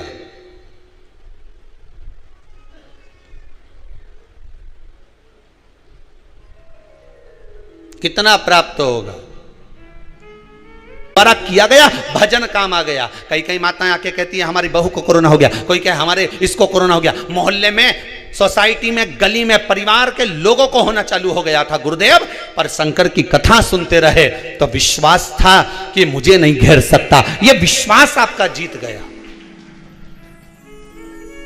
धन सब जगह पर काम आ सकता है, पर धन मृत्यु की सैया पर काम नहीं आता। वहां केवल तुमने जो शिव महापुराण की कथा सुनी है, तुमने जो दान करा है, तुमने जो पुण्य करा है, तुमने जो सत्कर्म करा है, तुमने जो भजन किया है, जो तुम यहां आकर, ये कई माताएं अभी श्राद्ध पक्ष में जो कथा चल रही है, यहां आकर कई बर्तन की सेवा दे रही, मांजने में, कई भोजन बनाने में सेवा दे रही, कई कोई सेवा दे, कोई कई सेवा दे।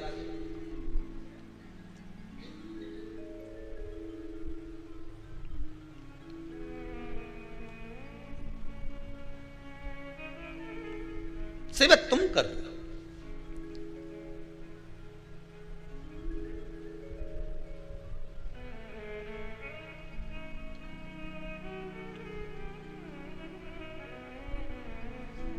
कहा कार्यकर्ताओं ने कहा गुरुजी भोजनशाला में 1-2 हलवाई और बढ़ाई लो ने, कोई आए तो जिमाने में काम आ जाए, ने 2-4 खाना परसने के लिए भी आदमी धर लो। हमने कहा फिर ये बाकी का सबके खाने आएगा कि हमारी ये कई लगन पत्रिका में आया?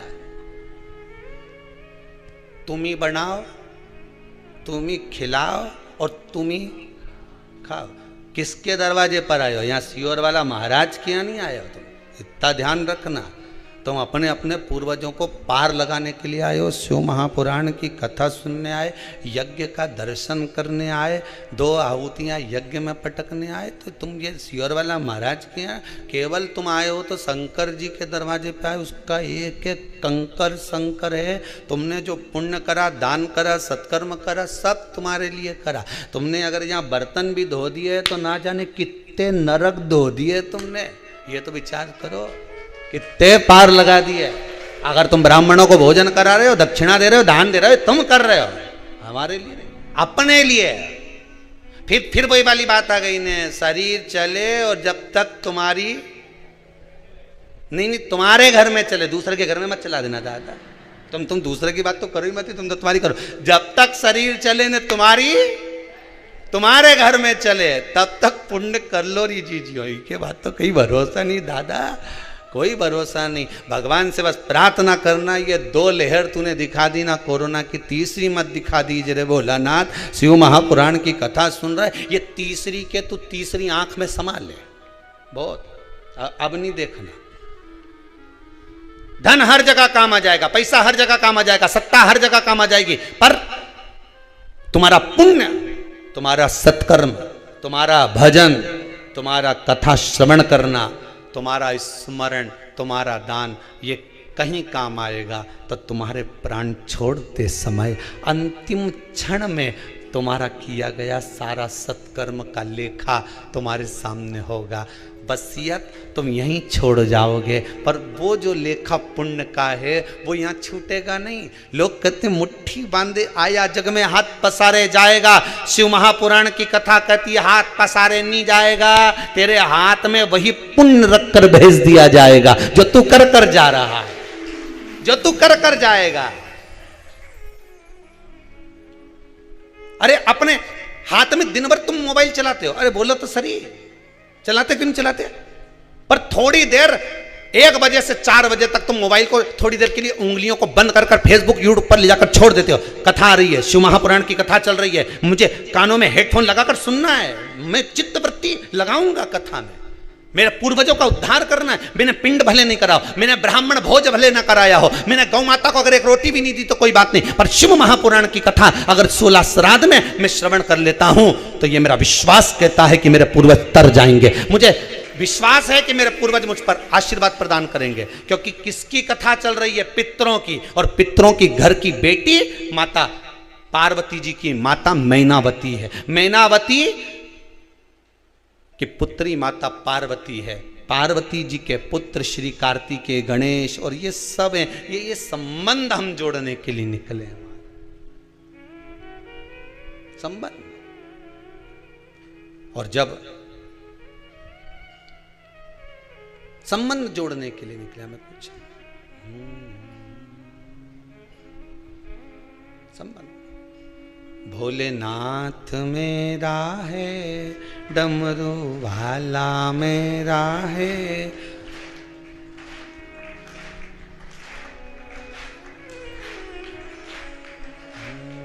वो काशी वाला महादेव मेरा है। भोलेनाथ मेरा है, डमरू वाला मेरा है, वो काशी में रहने नाथ मेरा है। भाव से कहिए, भोलानाथ मेरा है, महादेव मेरा है, काशी रहने वाला भोलेनाथ मेरा है, भोलानाथ मेरा है।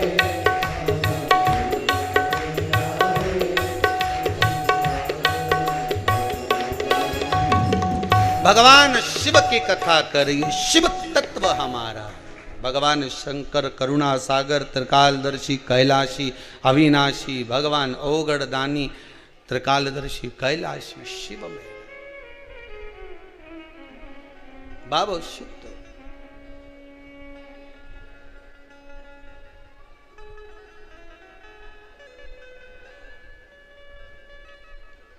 और जब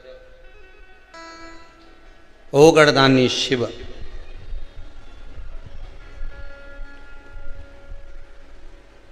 मेरे त्रिकालदर्शी कैलाशी शंकर को जिसने रिझा लिया, पितर रीझ गए।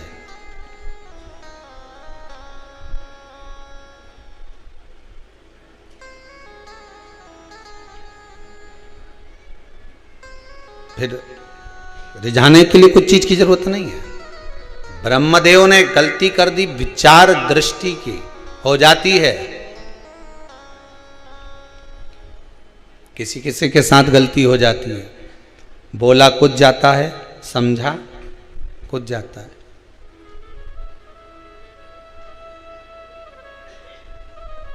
बोला कुछ, समझा कुछ, हो जाती कभी कभी। अब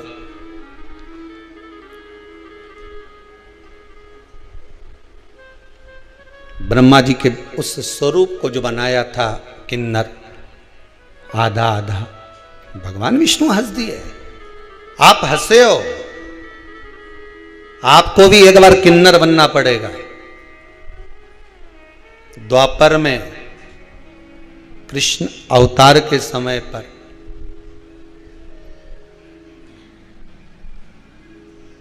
जब कौरव और पांडवों में युद्ध के मैदान में देवी को प्रसन्न करने के लिए बलि देना थी, अर्जुन से कहा गया था एक पुत्र तेरा, जब तुम वन गए थे उलूपी के साथ में जब विवाह हुआ था तो वहां एक पुत्र हुआ था आरावन, उसको लिया।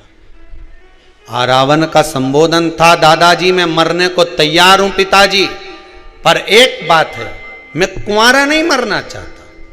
शिव महापुराण की कथा कहती है कि विवाह के बाद जो मरे उनका तो श्राद्ध भी हो जाता है, तर्पण भी हो जाता है, तिलांजलि भी हो जाती है। ब्राह्मण भोज कराया तो ब्राह्मणों के भोजन का पुण्य भी उनको मिल जाता है। किसी को अन्नदान दिया तो अन्नदान का पुण्य भी मिल जाता है।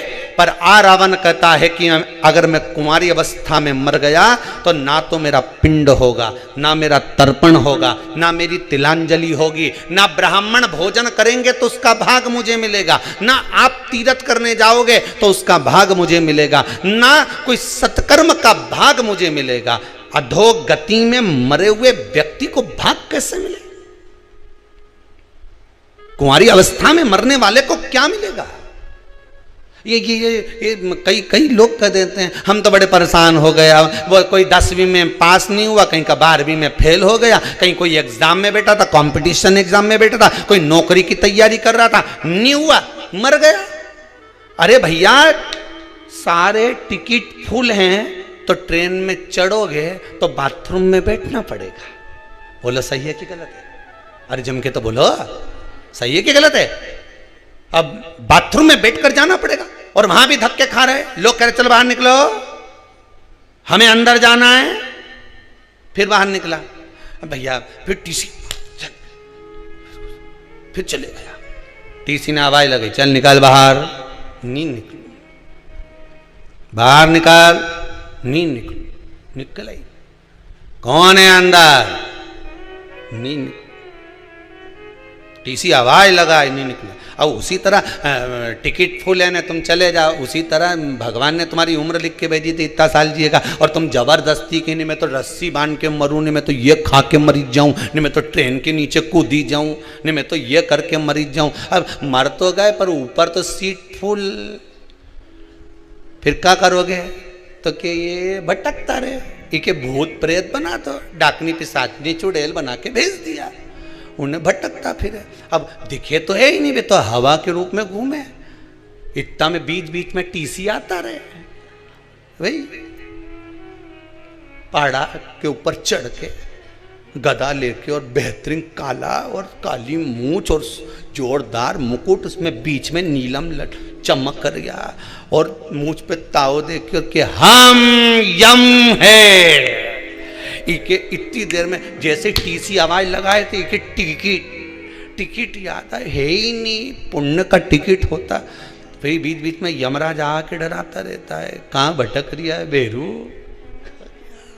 भटके रोता है जीव, वो प्राण तो छोड़ देता है, मर तो चले गया, भटके रोए, जिसके घर का जीव रहता उसके दरवाजे पर रोज जाकर विनती करता है। देखो श्राद्ध पक्ष में कोई तो श्राद्ध पक्ष में दिया तो सरी।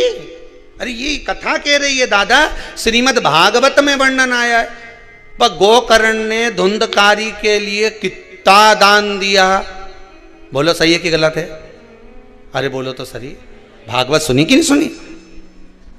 बहुत सारा महाराज उनकी आए टीवी पे, तुम कभी भी चालू करके सुन लेना। ने धुंधकारी के लिए ने गया जी का श्राद्ध करा, ने ब्रह्म कपाली करी, ने पिंडदान करा, ने तर्पण किया, ने ये किया, ने वो किया, सब किया, इसके बाद भी नहीं तरा।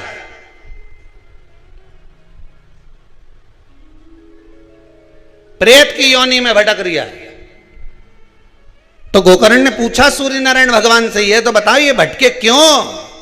सूर्य नारायण भगवान बोले तूने क्या क्या किया बता। मैंने गया जी का पिंड करा, तर्पण करा, ब्राह्मण का भोज कराया, साफ कराया। तो इसका नाम नहीं बोला क्या? नहीं बोला। जब सीवर वाला महाराज का व्हाट्सएप पे लिख के भेज दिया तो फिर कोई टेंशन, नाम तो बोला। फिर मोबाइल नंबर नहीं लिखा, नहीं लिख दिया, वे भी लिख दिया। फिर गोत्र तक गोत्र भी लिखा। बस सूर्य नारायण भगवान बोले कहीं ना कहीं गड़बड़ी जरूर है, पता करो कि गड़बड़ी कहां है। तो क्या समझ में ही नहीं आ रही है कि गड़बड़ी कहां है? नाम भी लिया। जब गया जी में पिंडदान करो, कहीं ब्राह्मण के भोजन कराओ तो हाथ में चावल जल वगैरह लेके संकल्प छोड़ो कि नहीं छोड़ो? नाम ये न गोत्र ये, और जो संकल्प दिया तो नाम गोत्र सब बोला। फिर क्यों नहीं तरा? सूर्य नारायण भगवान के चिंता लग गई तो वे नारायण भगवान के पास पहुंचे। नारायण जी से पूछा, प्रभु ये बताओ कि ये धुंधकारी तरे क्यों नहीं? इसका गया जी का श्राद्ध हो गया, इसकी ब्रह्म कपाली हो गई, ब्राह्मण का भोज हो गया, सब कुछ करा, गाय का दान भी करा, पर ये तरे क्यों नहीं? तो नारायण ने कहा हमारे नहीं समझ पड़ रही कि तक गोत्र भी बोला, नाम भी बोला, इसका पिताजी का नाम भी बोला, कि माता जी का नाम भी बोला, पर तरे क्यों नहीं? तब नारायण पहुंचे भगवान शंकर जी के पास में। हार हार। शंकर जी ने पूछा, भोलेनाथ जी से पूछा, भगवान विष्णु ने, ये बताओ कि प्रभु ये धुंधकारी का नाम लिया, गोत्र लिया, गया जी का श्राद्ध करा, पिंडदान करा, ब्राह्मण भोज करा, सब कुछ करा, फिर ये तरे क्यों नहीं? शंकर भगवान ने उसी समय पर नंदी के बुलाया और नंदी के बुला के पूछा, इधर आ रे नंदी, अब तू बता कि ये क्यों नहीं तरे? हम जितना निर्णय यमराज करता है उतना ही निर्णय नंदी करता है। नंदी ने कहा प्रभु एक बात क्यों, थोड़ी अंदर की बात है। शंकर जी बोले चाहे अंदर की हो चाहे बाहर की हो, बोल दे जरा, जम के बोल जरा। तो नंदी ने तुरंत कहा प्रभु बात इतनी सी है कि जब जब पिंडदान करा, जब जब तर्पण करा, जब जब ब्राह्मण भोजन कराया, जब जब तिलांजलि करी गई, तब धुंधकारी का नाम धुंधकारी बोला गया। ठीक है, गोत्र आत्मदेव का बोला गया, आत्मदेव का पुत्र था ना, आत्मदेव का बोला गया। फिर गलती कहां हो गई? नंदी बोले गलती ये हो गई कि इसकी सहेली की संतान थी और उसकी गोदी लेके आ गई थी पैसा दे के। बोलो सही है कि गलत है? गोदी लेकर आ गई थी पैसा दे के। गोत्र बोलना था सहेली का, बोला जा रहा था इधर का, इसलिए तर नहीं पाया, इसलिए नहीं तरा, मोक्ष नहीं मिला। अब जितने लोगों ने भी व्हाट्सएप पे नाम लिखा ने गोत्र लिख के भेजा, अच्छे से भेजा है नहीं भाई?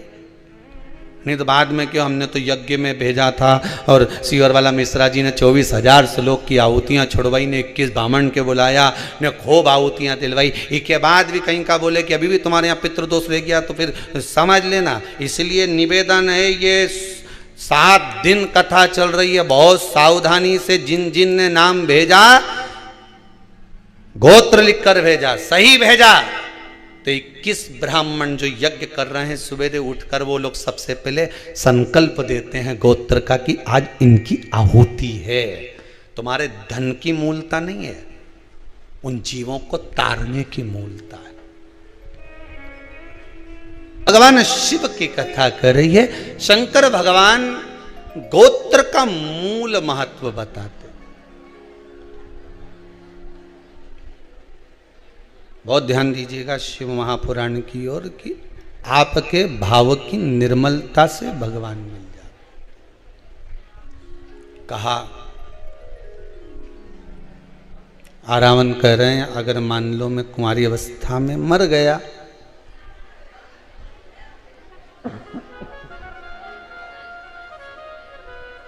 और कुंवारी अवस्था में चला गया मान लो, शिव कथा कहती है, तो फिर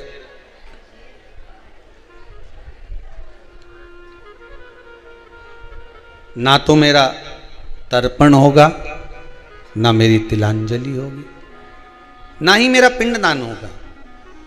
फिर मोक्ष कैसे मिलेगा? मोक्ष मिलने का भी तो कोई भाव हो। कहा, और एक बात अपने भी जीवन में उतार कर रखिए। देखिए,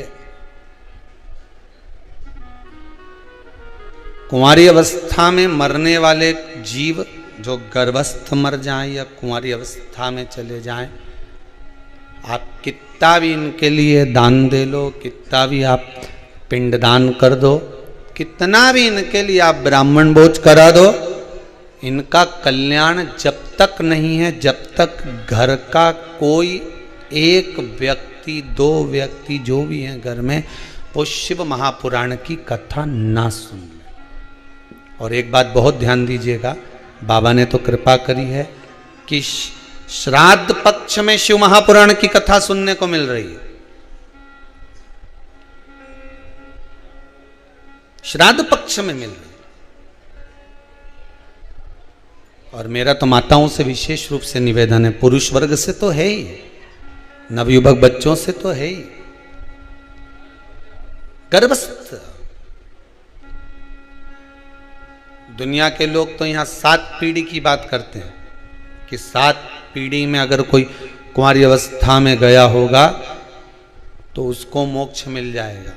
यहां शिव महापुराण की कथा और उज्जैनी सांदीपनी ऋषि बाबा की वो पावन धरा वावंतिका उज्जैनी में भगवान शिव के मंदिर के उस दीवाल पर लिखा हुआ है, 71 पीढ़ी तर जाती है मात्र एक शिव महापुराण की कथा श्रवण करने वाले, करवाने वाले की 71 पीढ़ी।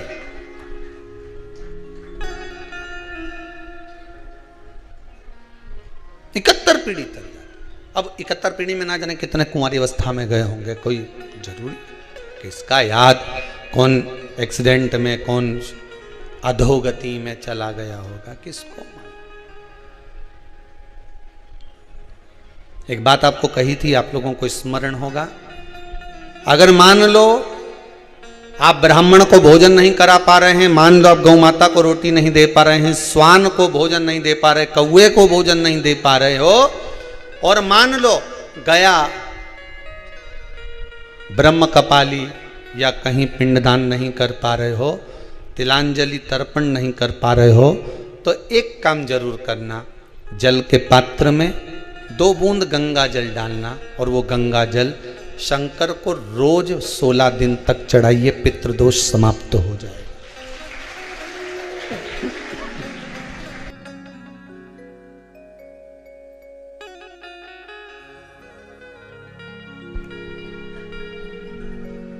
पितृदोष समाप्त हो जाए।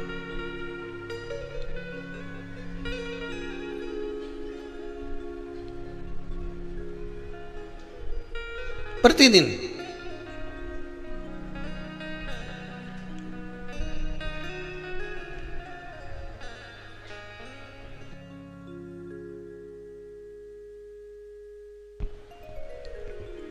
सोलह दिन तक प्रतिदिन चढ़ाई।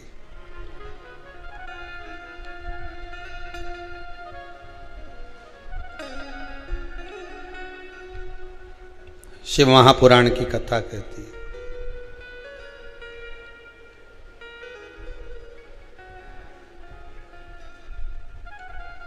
अर्धनारीश्वर भगवान का दर्शन कर कर जो ब्रह्म उत्पन्न हुआ,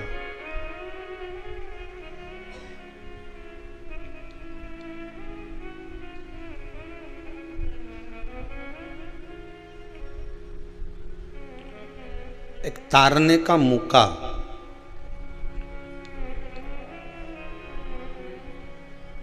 अपने पूर्वजों को पार लगाने का मौका ये शिव महापुराण के माध्यम से मिला है।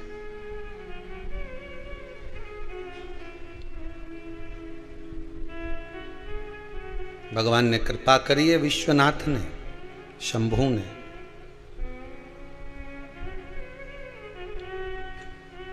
घर बैठे पितृशांति यज्ञ का दर्शन घर बैठे हो रहा, और इन जजमान को धन्यवाद देना। ये दोनों श्री सुरेश सत्यनारायण जी अग्रवाल और गोपाल मुक्तिलाल जी अग्रवाल जलगांव और औरंगाबाद से जो पधारे, साधुवाद था इनको। तो इतना जनमानस को देश और विदेश में बैठे हुए ना जाने कितने जीवों को पार लगा देंगे साहब।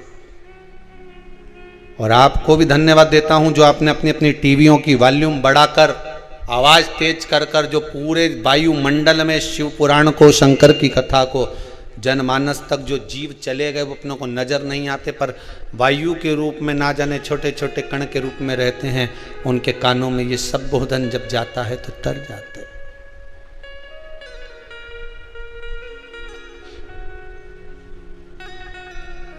वो तर जाते हैं। अब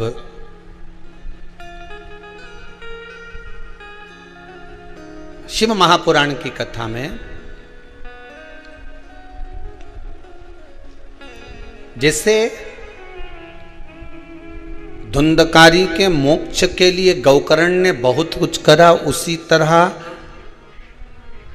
देवराज के मोक्ष के लिए भी प्रयास करा गया और बिंदुक की मुक्ति के लिए भी प्रयास करा गया।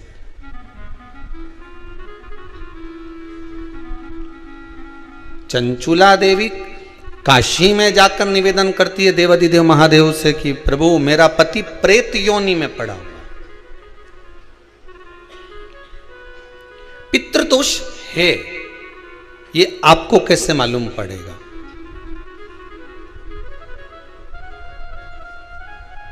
पितृ भूखे हैं, इसका तो वर्णन हमने पहले कर दिया कि रात्रि को जब आप सोने के बाद में 1-1.5 घंटे बाद अगर आपकी नींद खुल जाए, 1 घंटा 1.5 घंटा आप सो लिए, उसके बाद जो नींद खुली तो 1-1.5 घंटे तक अगर आपको नींद नहीं आ रही है, रात्रि को सोने के बाद में 1 घंटे बाद जब उठे तो आपको प्यास लग गई, भूख लगने लगी, प्यास लगने लगी कि मेरे को पानी पीना पड़ेगा, घबराहट हो रही, पानी पीना पड़ेगा। 1-1.5 घंटे सोने के बाद अचानक नींद खुले और आपको प्यास लगे, समझ लेना आपके पितृ भूखे हैं और प्यास है।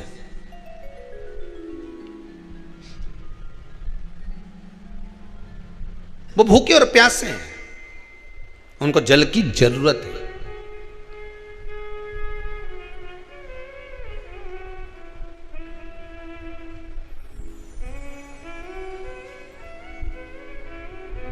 किसी भी नदी में, सरोवर में, कुंड में, बावड़ी में, तालाब में, आप तीर्थ में जाकर जब स्नान करते हैं तो स्नान करने के बाद एक काम का नियम बना लो कि अपने हाथ की अंजलि में जल लेकर अपने पूर्वजों को देना। प्यासे रहते हैं, भाग मांगते हैं।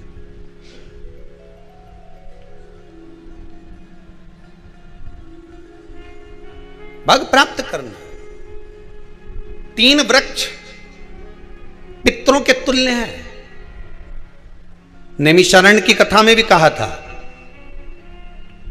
3 वृक्ष पितरों के तुल्य हैं। पहला पीपल, दूसरा बट वृक्ष, तीसरा बेलपत्र का वृक्ष। ये पितरों के तुल्य हैं। अगर आपको रात्रि में नींद नहीं आ रही है, ऐसा लगता है कि रात्रि को 1 घंटा 1.5 घंटा सोने के बाद कुछ गलत गलत विचार आने लगते हैं, नींद सुबह 3 बजे तक 4 बजे तक नहीं आती, 4 बजे के बाद फिर नींद आती है, तो एक प्रैक्टिकल जरूर कर कर देखना। एक प्रैक्टिकल करने में क्या जाता है, प्रयास करने में क्या कुछ जाता है क्या? प्रैक्टिकल कर कर देखना कि कहीं सीओर वाला महाराज झूठ तो नहीं बोल रहा, तो प्रैक्टिकल करने में कुछ नहीं जाए। 1 लोटा पानी लो, उसमें थोड़ा सा कच्चा दूध डाल लीजिए, श्राद्ध पक्ष चल रहा है, बेलपत्री का पेड़ या पीपल का पेड़ या बट का पेड़, इन पेड़ के नीचे ले जाकर उस दूध को दोपहर में सुबह 10 बजे से लेकर 12 बजे के बीच में ले जाकर चढ़ा दीजिए। रात्रि को फिर ना आपको प्यास लगेगी ना भूख लगेगी, नींद एक बार लगी तो सुबह ही खुलेगी। प्रैक्टिकल करने में क्या जाता है? पानी डालने में तुम्हारा कुछ जाएगा? अरे बोलो तो सरी, हमें 10 रुपया का दूध जरूर उसमें, और तुम इतनी चतुर हो, इतना सारा दूध थोड़ी डालोगी, तुम 2 चूल्हे का डालोगे। कहाँ तुम इतना डालने वाली हो है?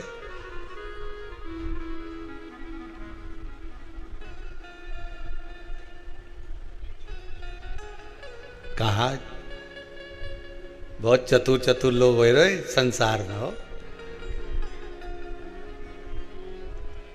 भले पूजन पाठ नहीं करे पर कहीं का एकदम मिलने आ जाए ना, क्या अम्मा जी है क्या पाठ कर रही है, फिर वो भी बैठ गई तुरंत, अभी तो सोई थी।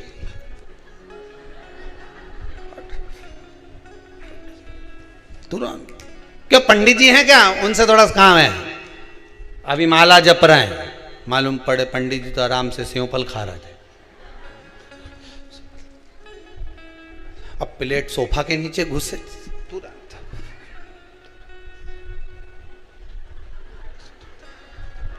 आंख देखिए।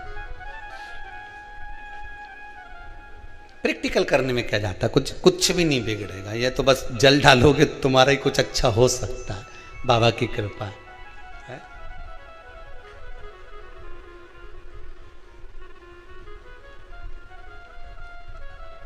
3 वृक्ष पितरों के तुल्य हैं। पहला जम के बोलिए पीपल, दूसरा बट वृक्ष, तीसरा बेलपत्री का वृक्ष। तीनों पीपल के वृक्ष में 52,000 ब्राह्मण एक साथ निवास करते हैं, इसलिए पितृतुल्य है। बट वृक्ष ब्रह्मा जी के मस्तक से बना, इसलिए पितृतुल्य है। और बेलपत्री का वृक्ष माता पार्वती जी के अश्रु से बना। जब आंसू गिरे थे माता जगत जननी जगदम्बा पार्वती के, उस समय पर पितृलोक में हलचल उत्पन्न हो गई थी। हमारी नातिन की आंख में आंसू कैसे आ गए? मैनावती की पुत्री है,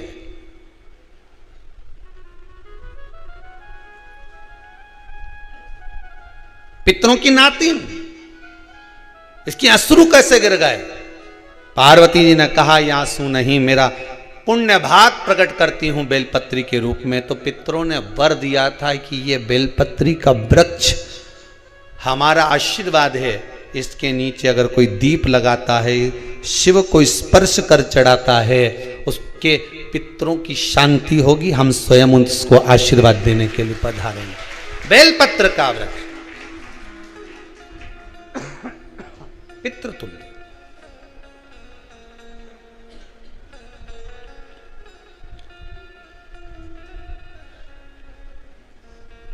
तो रात्रि को अगर भूख लग रही है, प्यास लग रही है, तो पितृदोष। दूसरा पितृदोष का लक्षण बताया, घर में कोई शुभ कार्य ना हो, वंश की वृद्धि ना हो। 1 रुपये कमाओ, 1.25 रुपये खर्च हो रहे हैं, पैसा 10 जगह से कमाई आ रही है पर घर में टिक नहीं पा रही है, आया गया, पितृदोष।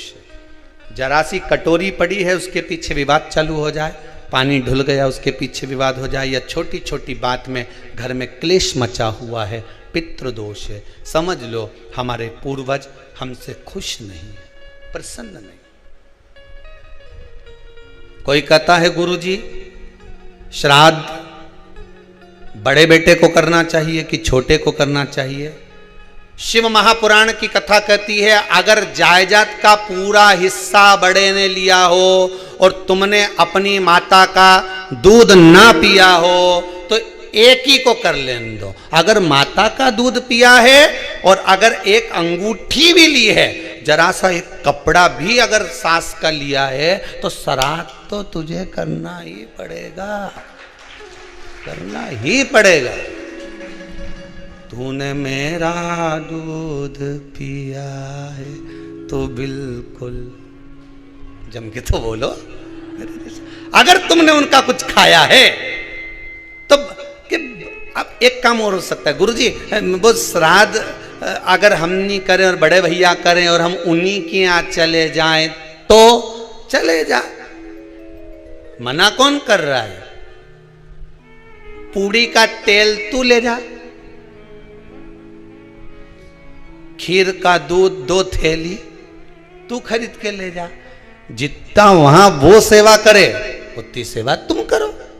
गलत है क्या? जायदाद का भी तो हिस्सा किया था। सुई की नोक के बराबर नहीं धुआं ने, ईंट इधर खसकी है तो हमारी इधर खसका दीजिए। हमारी बसियत में इतना लिखा है तो फिर बसियत में ये भी लिख के जाना चाहिए था। मैं तो क्यों सबके, तुम डरो मत ही रहे एक भी। जब छोरा छोरी के जब सब सामान, प्रॉपर्टी दो ना, जमीन दो ना, जायदाद दो ना, सारा सामान छोरा छोरी के दो, तो उनके लिख के भी जाओ कि हमारी श्राद्ध कर दे अच्छे से, नहीं तो भूतड़ी बन के सताऊंगी।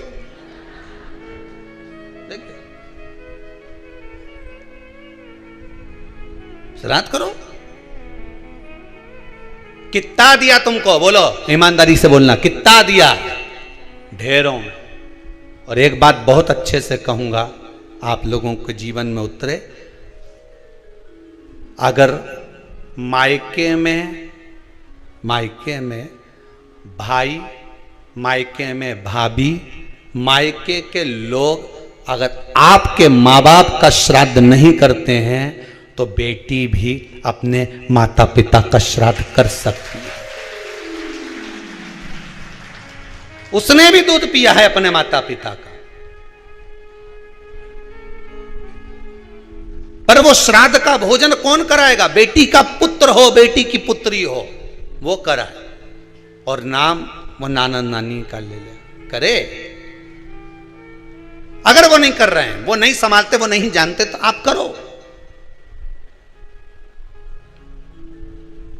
तो करे।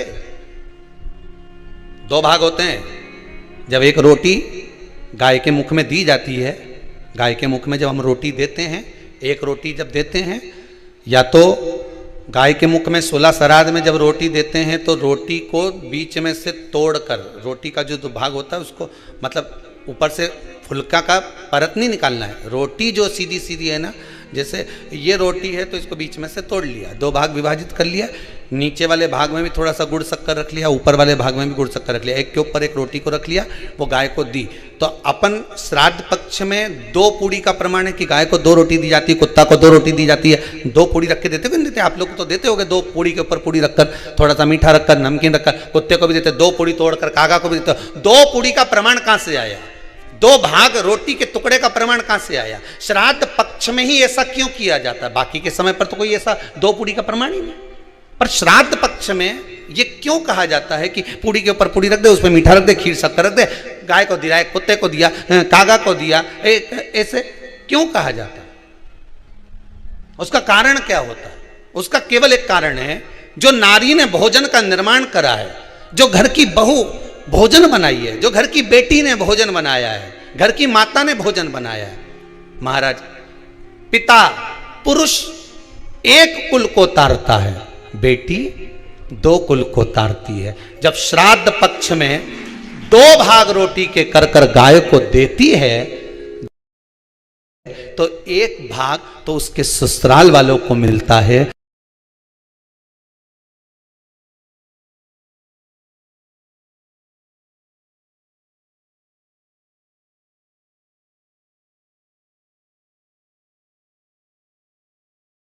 मायके को भी मिले, ससुराल को भी।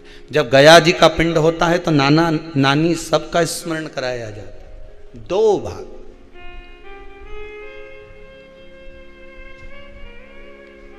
पुण्यता प्राप्त। अब लोगों को मालूम तो है नहीं कि 2 पूड़ी क्यों रखते हैं, उसका कारण वर्णित है शास्त्रों। दोनों पक्ष तारने के लिए, दोनों पक्ष का स्मरण कराने के लिए। महाराज, बिंदु प्रेत योनि में पड़ा, चंचुला देवी उनके मोक्ष का प्रयोजन कर रही है, प्रयास कर रही। क्या करा जाए कि इनको मोक्ष मिल जाए? कहा शिव महापुराण की कथा। पार्वती मैया की सहेली बन गई और पार्वती मैया ने शिव महापुराण में प्रेत योनि से मुक्त होने के लिए कहा। तुम रुका जी के यहाँ जाओ, देवऋषि नारद के पास जाओ। नारद जी ने तुमरुका जी के पास भेज दिया। क्यों? नारद जी जानते हैं मैं कथा नहीं कर सकता, मैं कथा सुन सकता हूं पर कह नहीं सकता। कहने के लिए मुझे बैठना पड़ेगा, सुनने के लिए हो सकता है कि मैं चले जाऊं, वापिस आकर बैठ जाऊं।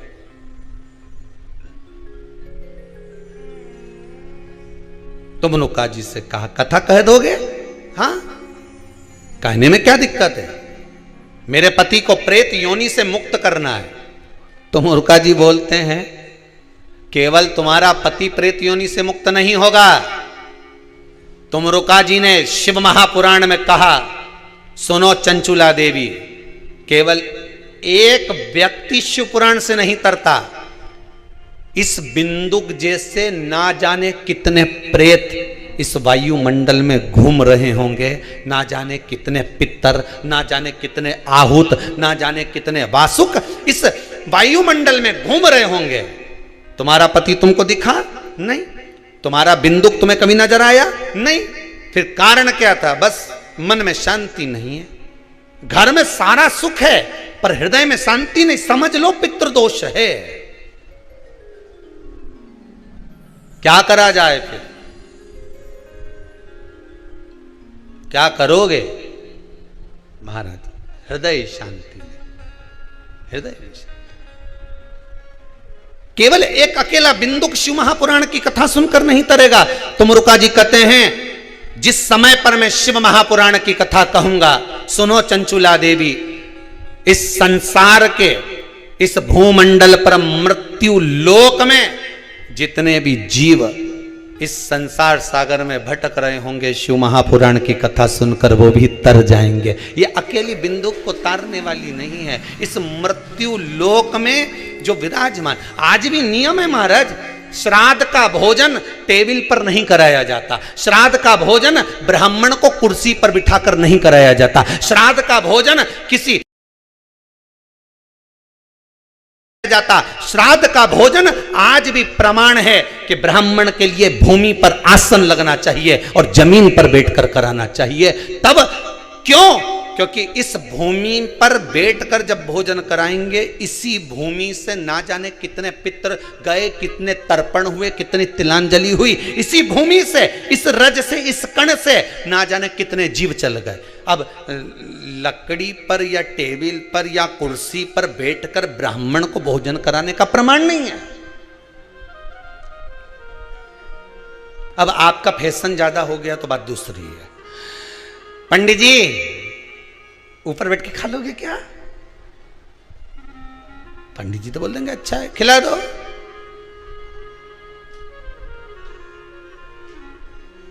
ऊपर बैठ के क्यों? वो झुकने में थोड़ी सी कमर लचक जाए, क्योंकि खीर परसेगी तो झुकना पड़ेगा। अब ब्राह्मण अगर भोजन करने आसन पर बैठेगा, तुम अगर थोड़ा झुककर परसोगी, ब्राह्मण के सम्मुख में आप थोड़ा सा भोजन कराते समय झुकोगी। जरा विचार करिए, यशोदा मैया के घर में संतान नहीं थी। यशोदा जी श्रावण के महीने में श्रावणी करने आए हुए ब्राह्मण को मात्र खीर परोसने के लिए गई थी। 52 साल की उम्र थी, संतान का सुख नहीं दिख रहा था, खीर परोसने के लिए गई। उतनी देर में ब्राह्मणों ने देखा इनके घर में संतान नहीं है, पुत्र भव कह दिया। और यशोदा जी के पति श्री नंदराय जी कह रहे हैं कि बाबा मैं 60 का या 55 की, बाल हो गए धोले और तुम कह रहे हो पुत्र होगा, कहां से होगा? ब्राह्मण कहते हैं ब्राह्मण जब भोजन करता है, भोजन करते समय जब वर देता है, वो वर गलत नहीं हो सकता, कहीं से भी आएगा, पर छोरा तो आएगा। और आया, कहीं से भी आया, पर पुत्र आया, क्योंकि आशीर्वाद दिया था। श्राद्ध पक्ष का भोजन टेबल पर नहीं, कुर्सी पर नहीं, श्राद्ध पक्ष का भोजन ब्राह्मण को आसन लगाकर जमीन पर कराना चाहिए, भूमि पर।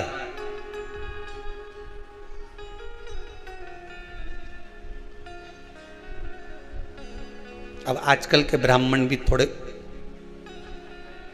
नीचे।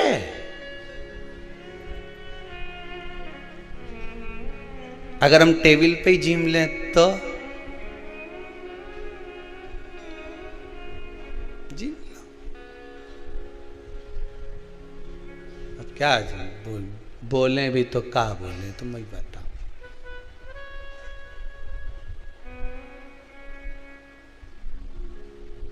थोड़ा सा भाग भूमि का हो महाराज, तर्पण तिलांजलि सब भूमि पर। हम तो जो जजमान हवन करने के लिए भी जो जजमान लोग नाम लिखाए हैं पितरों के लिए, तो हम उनको भी कहते हैं कि कुर्सी पर बैठकर आहुति छोड़ने से अच्छा है आप बैठो मनानी पर, पहले सबसे पहले भूमि पर 10 मिनट बैठो, पर बैठकर आहुति छोड़ो। उसके बाद भले आप स्टूल लगाओ, कुर्सी लगाओ, आपकी मर्जी, पर 10 मिनट 5 मिनट तो आप भूमि पर बैठो उन जीवों के लिए, उन जीवों के।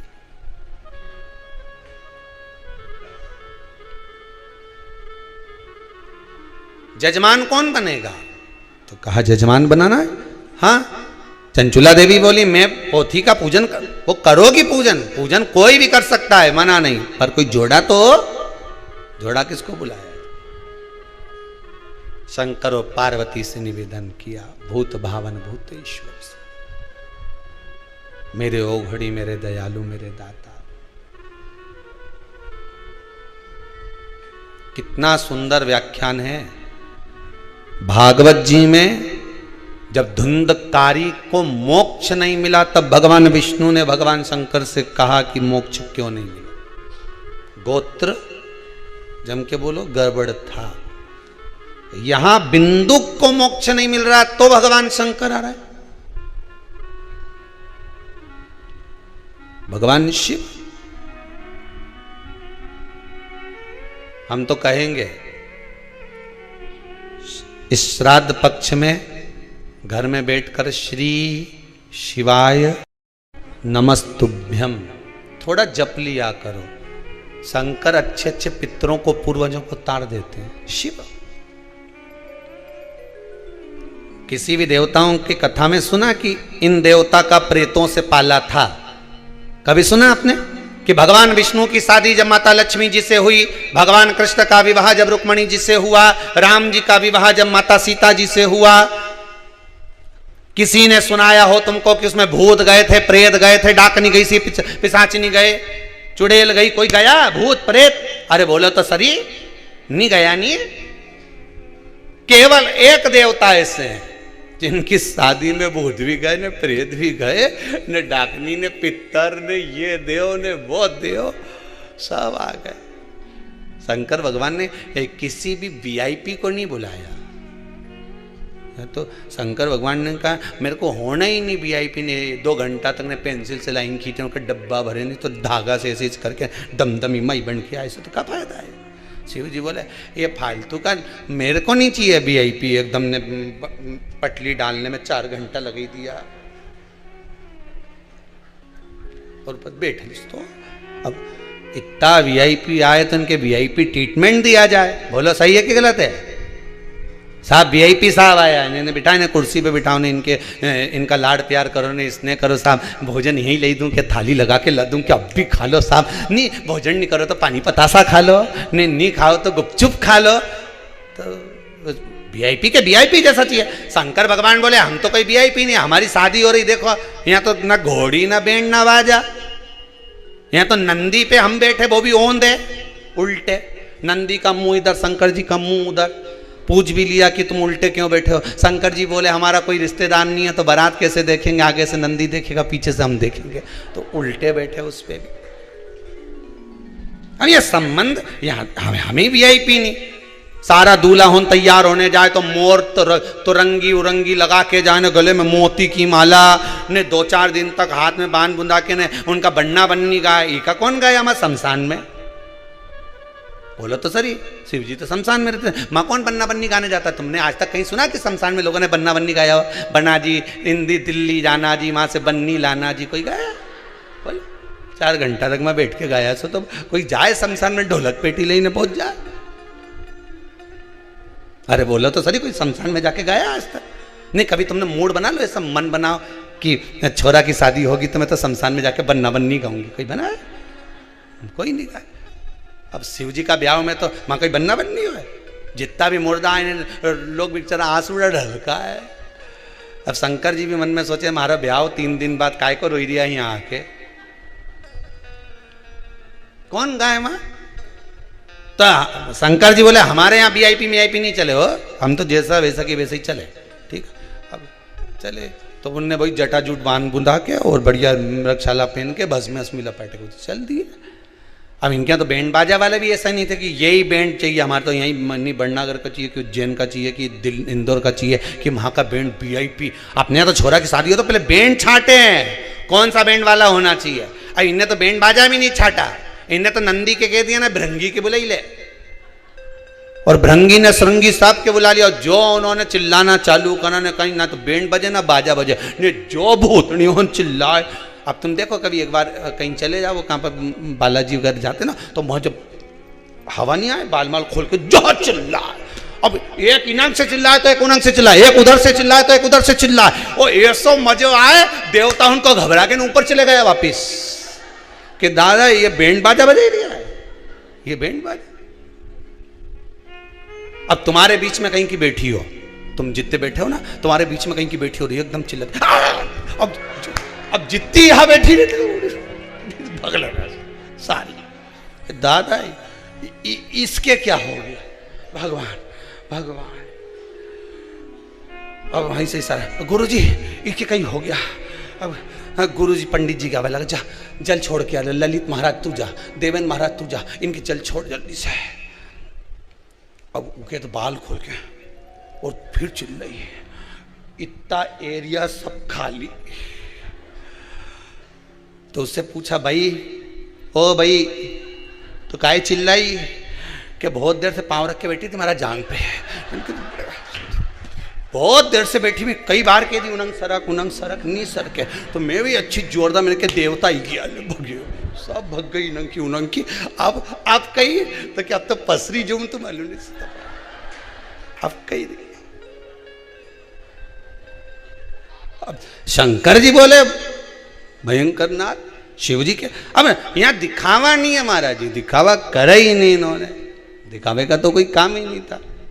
तो भोलेनाथ जी बोले क्या चाहती हो? तो क्या महाराज जी मेरे पति की मुक्ति चाहती हूँ। तो ठीक है, शंकर जी बोले हम जजमान बन जाएंगे। शिव जी दूल्हा जो शंकर थे वो ईश्वर जी बन गए, पार्वती जी गौरा जी बन गई, गणा और गौर, ईश्वर जी और गौरा जी दोनों बन। अब जो ईश्वर जी गौरा जी जो तैयार हुए महाराज,